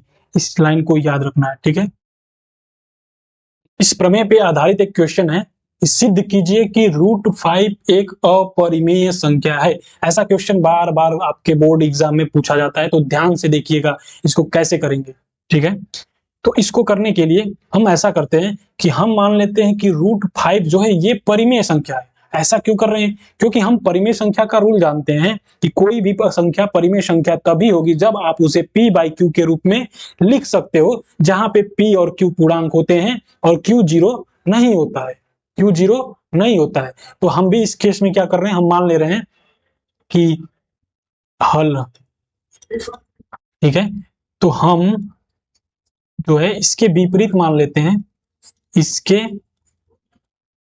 विपरीत यह मान लेते हैं, यह मान लेते हैं कि जो √5 है वह एक वह एक वह एक क्या है, परिमेय संख्या है। क्या है? परिमेय संख्या है। अगर ऐसा है, अगर ऐसा है तो आप √5 को लिख सकते हो p/q के रूप में, जहां पे q जो है वो 0 नहीं है और p और q क्या है, पूर्णांक है। p और q क्या है, पूर्णांक है। पूर्णांक भी है, वह सह अभाज्य संख्या है, सह अभाज्य संख्या है। सह अभाज्य संख्या हमने क्यों माना? देखो, अगर कहीं पे लिखा हुआ है 24/18 तो इसको आप क्या लिख सकते हो, 6 चौका 24, 6 तिया, आप ये भी तो लिख सकते हो ना। तो हम ऐसा नंबर मान लेते हैं ना जिसको और छोटा नहीं किया जा सकता है, उसको और छोटा नहीं किया जा सकता है, मतलब उसको और तोड़ा नहीं जा सकता है। ठीक है, तो ऐसा संख्या मान लेते हैं कि एकदम इसका जो होता है लोएस्ट मान है, सॉरी एकदम सरलतम रूप है, उस फॉर्मेट में लिखा गया है। ठीक है, तो यहाँ पे p और q दोनों क्या है, सह अभाज्य संख्या। सह अभाज्य संख्या मतलब दोनों में कोई भी कॉमन नहीं है, दोनों में कोई भी कॉमन नहीं है, कोई भी संख्या कॉमन नहीं है। ठीक है, तो √5 इक्वल टू p/q। अब मैं क्या करता हूं, दोनों साइड का क्या करते हैं, स्क्वायर करते हैं। दोनों साइड का क्या करते हैं, स्क्वायर करते हैं। तो दोनों पक्षों का वर्ग करने पर ऐसा करने पे क्या हो रहा है, इधर बचेगा 5 और ये हो जाएगा p²/q²। अब q² को आप उस साइड लेके जा सकते हो, q² को लेके जा सकते हो। क्या हो जाएगा ये 5q² इक्वल टू p², है ना। तो ये देखो 5q² इक्वल टू p² लिखा है, यानी कि ये क्या हो गया, इसका एक गुणनखंड हो गया। इसका मतलब क्या हो गया कि ये इसका एक गुणनखंड है, यानी कि 5 जो है p² को क्या कर रहा है, डिवाइड कर रहा है। जैसे 8 लिखा है, 8 को आप लिखो 2×4 लिख दो या 2×2 लिख दो, तो ये जो है वो इसको डिवाइड करता है कि नहीं करता है, तभी तो आप उसके गुणनखंड के रूप में लिखते हो। तो यहाँ भी वही किया गया है 5q²। और देखो ये बट्टा के रूप में नहीं हो सकता, क्यों, क्योंकि आपने q को क्या माना है, पूर्णांक माना है। ठीक है, तो यहाँ से आप बोल सकते हो कि 5 जो है 5 वो p² का एक अभाज्य गुणनखंड है। एक क्या है, अभाज्य गुणनखंड है कि नहीं है। तो अगर 5p² का कोई भी संख्या किसी संख्या का अभाज्य गुणनखंड है तो वो उसको विभाजित भी करेगी। अतः अतः 5a² को क्या कर रहा है, विभाजित कर रहा है, विभाजित करेगा। तो अगर 5a² को विभाजित करेगा, अतः इसलिए सॉरी इसलिए इसलिए 5a को भी विभाजित करेगा, a को भी विभाजित करेगा। यही तो हमने प्रमेय में पढ़ा है, यही तो हमने प्रमेय में पढ़ा है, अभी अभी पढ़ा है कि नहीं, कि यदि कोई अभाज्य संख्या p किसी धनात्मक पूर्णांक a के वर्ग को विभाजित करती है तो वह a को भी विभाजित करती है कि नहीं। तो यहाँ भी हो रहा है वही केस कि 5 जो है यहाँ पे a नहीं p, कि 5 अगर p² को विभाजित करेगा तो 5p को भी क्या करेगा, विभाजित करेगा। तो अगर कोई संख्या किसी को विभाजित कर रही है तो वो उसका मल्टीपल के रूप में लिख सकते हैं कि नहीं लिख सकते हैं, लिख सकते हैं कि नहीं। तो p को मैं लिख सकता हूँ, क्वेश्चन कहाँ गया, तो p को मैं लिख सकता हूँ कि वो 5 का और किसी संख्या का मल्टीपल होगा, यानी 5t के रूप में लिख सकता हूँ कि नहीं लिख सकता हूँ, यानी कि 5 equal to p equal to 5t, क्योंकि 5 जो है p² को विभाजित कर रहा है तो किसी बार तो जाएगा, है ना, मैंने मान लिया t टाइम्स जा रहा होगा, ठीक है। तो अब इसके मान को मैं क्या कर रहा हूँ, इसको अगर मैं बोल दूं कि ये समीकरण 1 है, अगर ये समीकरण 1 है तो p का मान समीकरण 1 में प्रतिस्थापित करने पर क्या हो जाएगा कि 5q² इक्वल टू p की जगह अब क्या हो जाएगा 5t का होल स्क्वायर, यानी कि ये क्या बन जाएगा 5q² इक्वल टू 25t², यानी कि q² इक्वल टू 5t²। इसका मतलब क्या हुआ, q² इक्वल टू 5t² मतलब क्या हो गया, इसका अर्थ है कि 5 जो है वो q² को भी विभाजित कर रहा है, 5 जो है वो q² को विभाजित कर रहा है, विभाजित करता है ना, क्योंकि अगर q² को 5 के मल्टीपल के रूप में लिखा जा रहा है इसका मतलब कि वो उसका गुणनखंड है, और गुणनखंड है तो वो उसको विभाजित कर रहा है। तो हम बोल सकते हैं कि इसलिए हम बोल सकते हैं कि 5 जो है q को भी विभाजित करेगा, प्रमेय के अकॉर्डिंग q को भी विभाजित करेगा।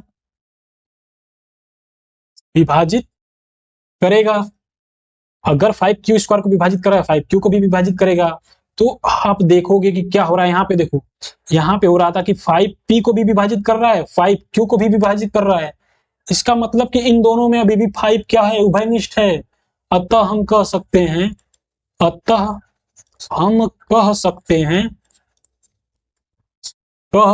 हैं कि a और b में, p और q में, सॉरी यहाँ पे p है ना, कि p और q में कम से कम एक उभयनिष्ठ गुणनखंड है, एक उभयनिष्ठ गुणनखंड है।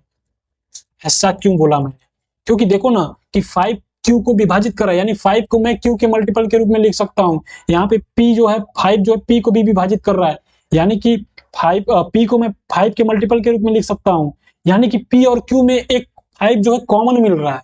जबकि हमने क्या बोला था कि p और q में कोई भी कॉमन संख्या नहीं है, क्योंकि ये क्या है, सअभाज्य संख्या है। ये क्या है, सअभाज्य संख्या है।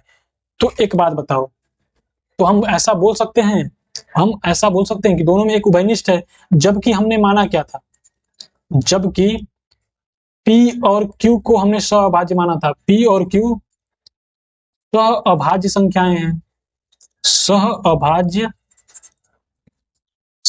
हैं, जिससे क्या हो रहा है, अगर सअभाज्य संख्याएं हैं जो कि इस तथ्य को क्या कर रहा है, इस तथ्य को विरोध कर रहा है, विरोधाभास, जिससे इस तथ्य का विरोधाभास प्राप्त होता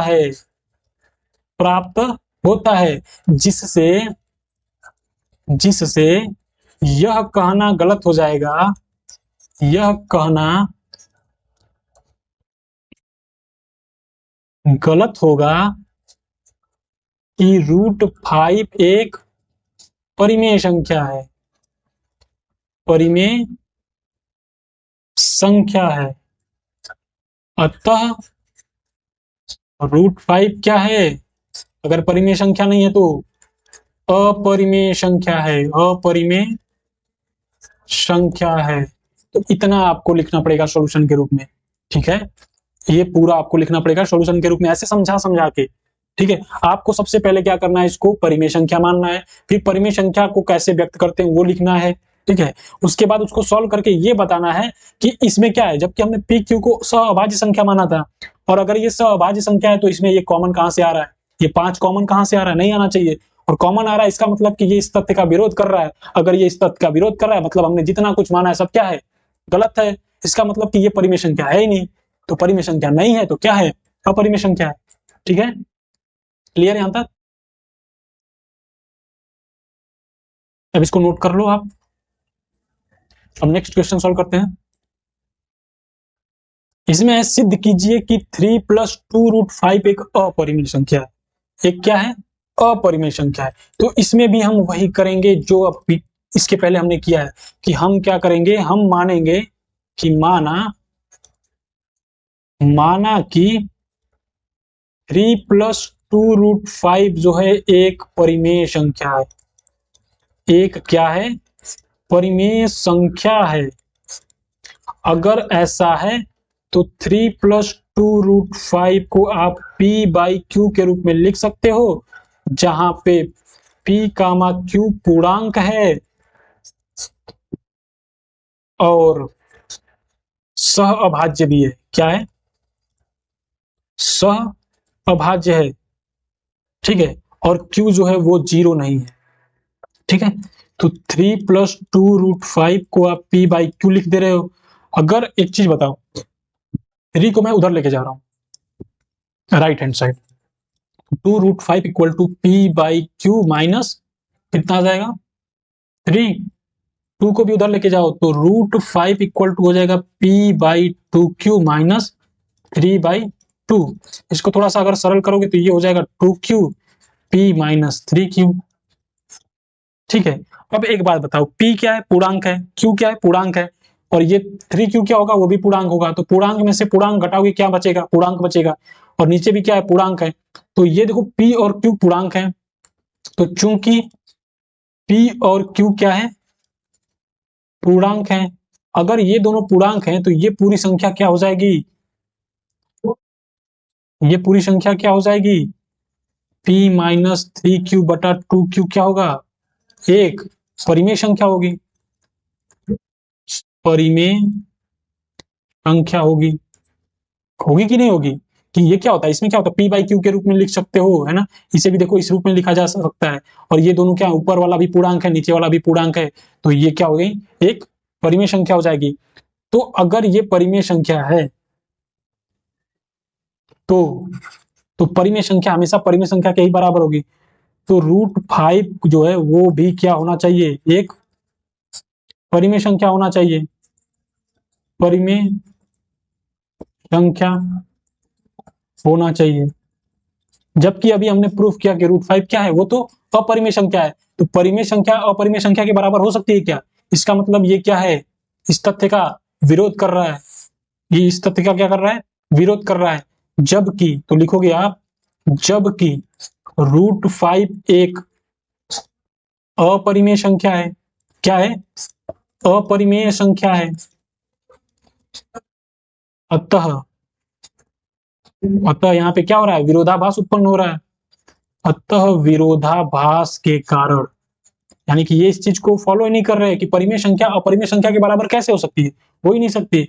अतः विरोधाभास के कारण हम निष्कर्ष निकाल सकते हैं, निष्कर्ष निकाल सकते हैं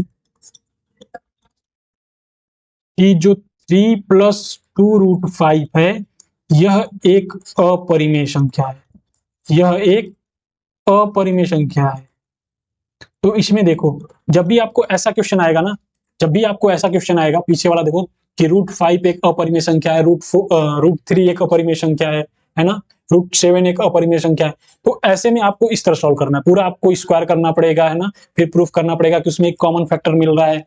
लेकिन अगर ऐसे आ जाए, ऐसे संख्याएं, ऐसे क्वेश्चन आएंगे जिसमें प्लस आ जाएगा, बीच में माइनस आ जाएगा, एक परिमेय संख्या होगी, एक अपरिमेय संख्या होगी, तो उसमें आप शुरुआत तो वहीं से करोगे, लेकिन आप जैसे नीचे बढ़ोगे आपको दिखेगा कि एक तरफ से परिमेय संख्या बन रही है, एक तरफ से अपरिमेय संख्या बन रही है, तो दोनों बराबर हो ही नहीं सकती। तो वहीं पे आपका प्रूफ हो जाएगा कि ये क्या है, इसका विरोध कर रही है, इसलिए वो अपरिमेय संख्या होगी। ठीक है, आगे देखते हैं। ये कुछ नोट्स हैं, इस चीज को आप ध्यान रखोगे, याद रखोगे। वो क्या है? पहला है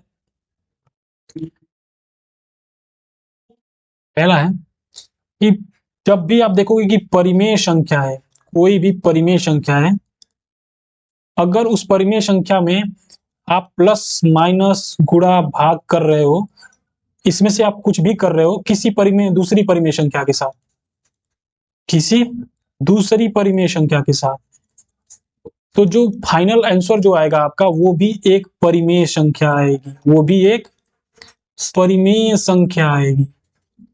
ठीक है, मतलब आपके पास दो परिमेय संख्या है, अब उन दोनों परिमेय संख्या में आप प्लस करो, माइनस करो, गुना करो, भाग करो, लेकिन वो फाइनल क्या बन के आएगी? परिमेय संख्या ही बन के आएगी। वो फाइनल क्या बन के आएगी? परिमेय संख्या ही बन के आएगी। अभी हम इसका एग्जाम्पल भी पढ़ेंगे, पहले तीन आपके नोट्स हैं, उसको आप समझ लो, फिर मैं एग्जाम्पल के थ्रू आपको समझाता हूँ कि परिमेय में परिमेय जोड़ा तो ठीक है, परिमेय में परिमेय को जोड़ा, घटाया, गुणा किया, भाग किया तो परिमेय मिला, लेकिन अगर परिमेय में अपरिमेय को जोड़ा, घटाया तो क्या होगा?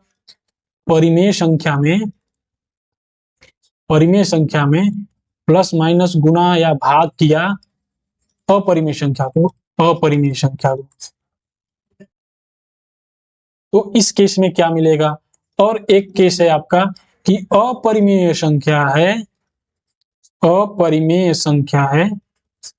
अब उसमें प्लस माइनस गुणा भाग किया अपरिमेय संख्या का, तो क्या प्राप्त होगा? ठीक है, तो चलो पहला आपको दिखाता हूं, पहले एग्जांपल से, कि अगर परिमेय संख्या है, तो परिमेय संख्या कोई बताओ, 3/2 ले लिया, उसमें आप कोई दूसरा परिमेय संख्या बताओ, चलो 4 ले लिया। अब इन दोनों में आप देखो, गुना करो, भाग करो, जोड़ो, घटाओ, कुछ भी करो, आप क्या मिलेगा? जैसे मैं इसमें जोड़ के देखता हूँ, 4 दूना 8, 8 3 11, यानी 11/2, तो ये भी एक क्या है? परिमेय संख्या है। ऐसे आप गुना करके देखो, जोड़ भाग करके देखो, तो भी वो क्या आएगी? परिमेय संख्या ही आएगी। लेकिन अगर एक परिमेय संख्या है, एक परिमेय संख्या, कैसे, क्या मान लेते हैं? 2 मान लेते हैं। अब 2 में एक अपरिमेय संख्या हम जोड़ रहे हैं, क्या जोड़ रहे हैं? अपरिमेय संख्या जोड़ रहे हैं। अपरिमेय संख्या मतलब 2√2 बोल देते हैं। अब इसमें आप जोड़ोगे तो 2 + √2 बन जाएगा, और ये क्या है? ये भी एक अपरिमेय संख्या है। अभी आपने देखो इस पीछे प्रूफ भी किया, इस चीज को पीछे प्रूफ भी किया है, कहां पे? यहाँ पे, कि 3 + 2√5 क्या है? एक अपरिमेय संख्या, यानी एक देखो परिमेय संख्या थी, एक अपरिमेय संख्या थी, दोनों को आपने जोड़ा तो क्या मिला? अपरिमेय संख्या मिली। ठीक है, तो ये मिल गया आपको। अब आप इसमें गुणा करके भी देखो, गुणा करके भी देख लो, तो जब आप गुणा करोगे तो ये बनेगा 2√2, तो ये भी क्या है? एक परिमेय संख्या है, क्योंकि ये पूर्णांक बन ही नहीं रहा है। जब तक ये पूर्णांक नहीं बनेगा वो परिमेय संख्या बनेगी नहीं। यानी कि कोई भी परिमेय संख्या हो, उसमें आप अपरिमेय संख्या को जोड़ो, घटाओ, गुणा करो, भाग करो, तो उससे हमेशा अपरिमेय संख्या ही मिलेगी, अपरिमेय संख्या ही मिलेगी। अगला है आपका कि अगर अपरिमेय संख्या है और उसमें अपरिमेय संख्या जोड़ोगे, मतलब √2 है, √2 में √3 जोड़ा, क्या मिला आपको? मतलब ये दोनों तो ऐसे जुड़ेंगे नहीं, तो एक अपरिमेय संख्या ही मिलेगी आपको, मिला कि नहीं? तो क्या हमेशा अपरिमेय संख्या और अपरिमेय संख्या को जोड़ने पे अपरिमेय संख्या ही मिलेगा, या घटाने पे अपरिमेय संख्या मिलेगा, या गुणा करने पे या भाग करने पे? ऐसा नहीं है। कैसे? जैसे आप ये बताओ, 2 + √3 क्या है? अपरिमेय संख्या है। 2 + √3 में मैंने जोड़ा 2 - √3, 2 - √3 क्या है? वो क्या है? ये भी अपरिमेय संख्या है, ये भी अपरिमेय संख्या, दोनों को जोड़ा तो इसमें देखो √3 से √3 कट जाएगा और बचेगा 4, तो ये तो परिमेय संख्या है, ये तो परिमेय संख्या आ गई। तो इसमें तो देखो परिमेय अपरिमेय संख्या भी आ जा रही है, परिमेय संख्या भी आ जा रही है। गुणा करने में भी यही होता है, जैसे √3 है, इसमें √3 का गुणा करोगे क्या बन जाएगा? 3 बन जाएगा। अपरिमेय संख्या को अपरिमेय संख्या से गुणा किया, क्या बन गया? परिमेय बन गया। कभी कभी देखो 2 है, इसमें गुणा किया √3 का, 2√3 बन गया, ये क्या है? अपरिमेय संख्या बन गई। यानी इसमें क्या हो रहा है कि परिमेय भी आ सकता है, परिमेय भी आ सकता है, अपरिमेय भी आ सकता है, दोनों में से कोई भी संख्या आ सकती है। तो इसमें कुछ कह नहीं सकते, ठीक है। तो ये दोनों केस भी इसमें संभव है कि परिमेय संख्या भी आ सकती है, अपरिमेय संख्या भी आ सकती है, ठीक है। यानी परिमेय संख्या में परिमेय संख्या को जोड़ो, घटाओ, गुना करो, भाग करो तो परिमेय संख्या प्राप्त होती है। परिमेय संख्या में अपरिमेय संख्या में जोड़ो, घटाओ, गुणा, भाग करो तो अपरिमेय संख्या आती है। अपरिमेय संख्या और अपरिमेय संख्या में अगर प्लस माइनस गुना भाग करोगे तो दोनों में से कोई भी आ सकता है, ठीक है। वो डिपेंड करेगा क्वेश्चन के हिसाब से, है ना, ये आपने कौन सा नंबर लिया है उस नंबर पे डिपेंड करेगा, ठीक है। तो इस चीज को आप ध्यान रखना, इससे भी क्वेश्चन आते हैं, बहुविकल्पी टाइप क्वेश्चन बनते हैं और एग्जाम में पूछे जाते हैं कि बताओ कोई परिमेय संख्या, उसमें अपरिमेय संख्या को जोड़ेंगे तो क्या मिलेगा, गुना करेंगे तो क्या मिलेगा, ऐसे करके क्वेश्चन पूछे जाते हैं, ठीक है। तो एक होमवर्क है आपको, ये आप खुद से करोगे और कमेंट बॉक्स में इसका आंसर बताओगे क्या होगा, ठीक है। ये क्वेश्चन है, इस चीज को आप खुद से सॉल्व करोगे कि 616 सदस्यों वाली एक सैन्य टुकड़ी को 32 सदस्यों वाले एक सैन्य बैंड के पीछे एक परेड में मार्च करना है। दोनों समूहों को समान संख्या में स्तंभों में मार्च करना है, ठीक है। तो वे अधिकतम कितने स्तंभों में मार्च कर सकते हैं, इस क्वेश्चन का आंसर आप कमेंट में बताओगे। और यहाँ पे आपका वास्तविक संख्या खत्म होती है, इससे ज्यादा आपके सिलेबस में कुछ भी नहीं है, केवल इतना पढ़ लो, आपका पूरा बोर्ड का एग्जाम क्लियर हो जाएगा, मतलब वास्तविक संख्या वाला। इससे कोई भी क्वेश्चन आएगा आपके सारे क्वेश्चन सॉल्व हो जाएंगे, इससे ज्यादा कुछ भी पढ़ने की जरूरत नहीं है आपको, ठीक है। मिलते हैं अगली क्लास में, तब तक के लिए गुड बाय।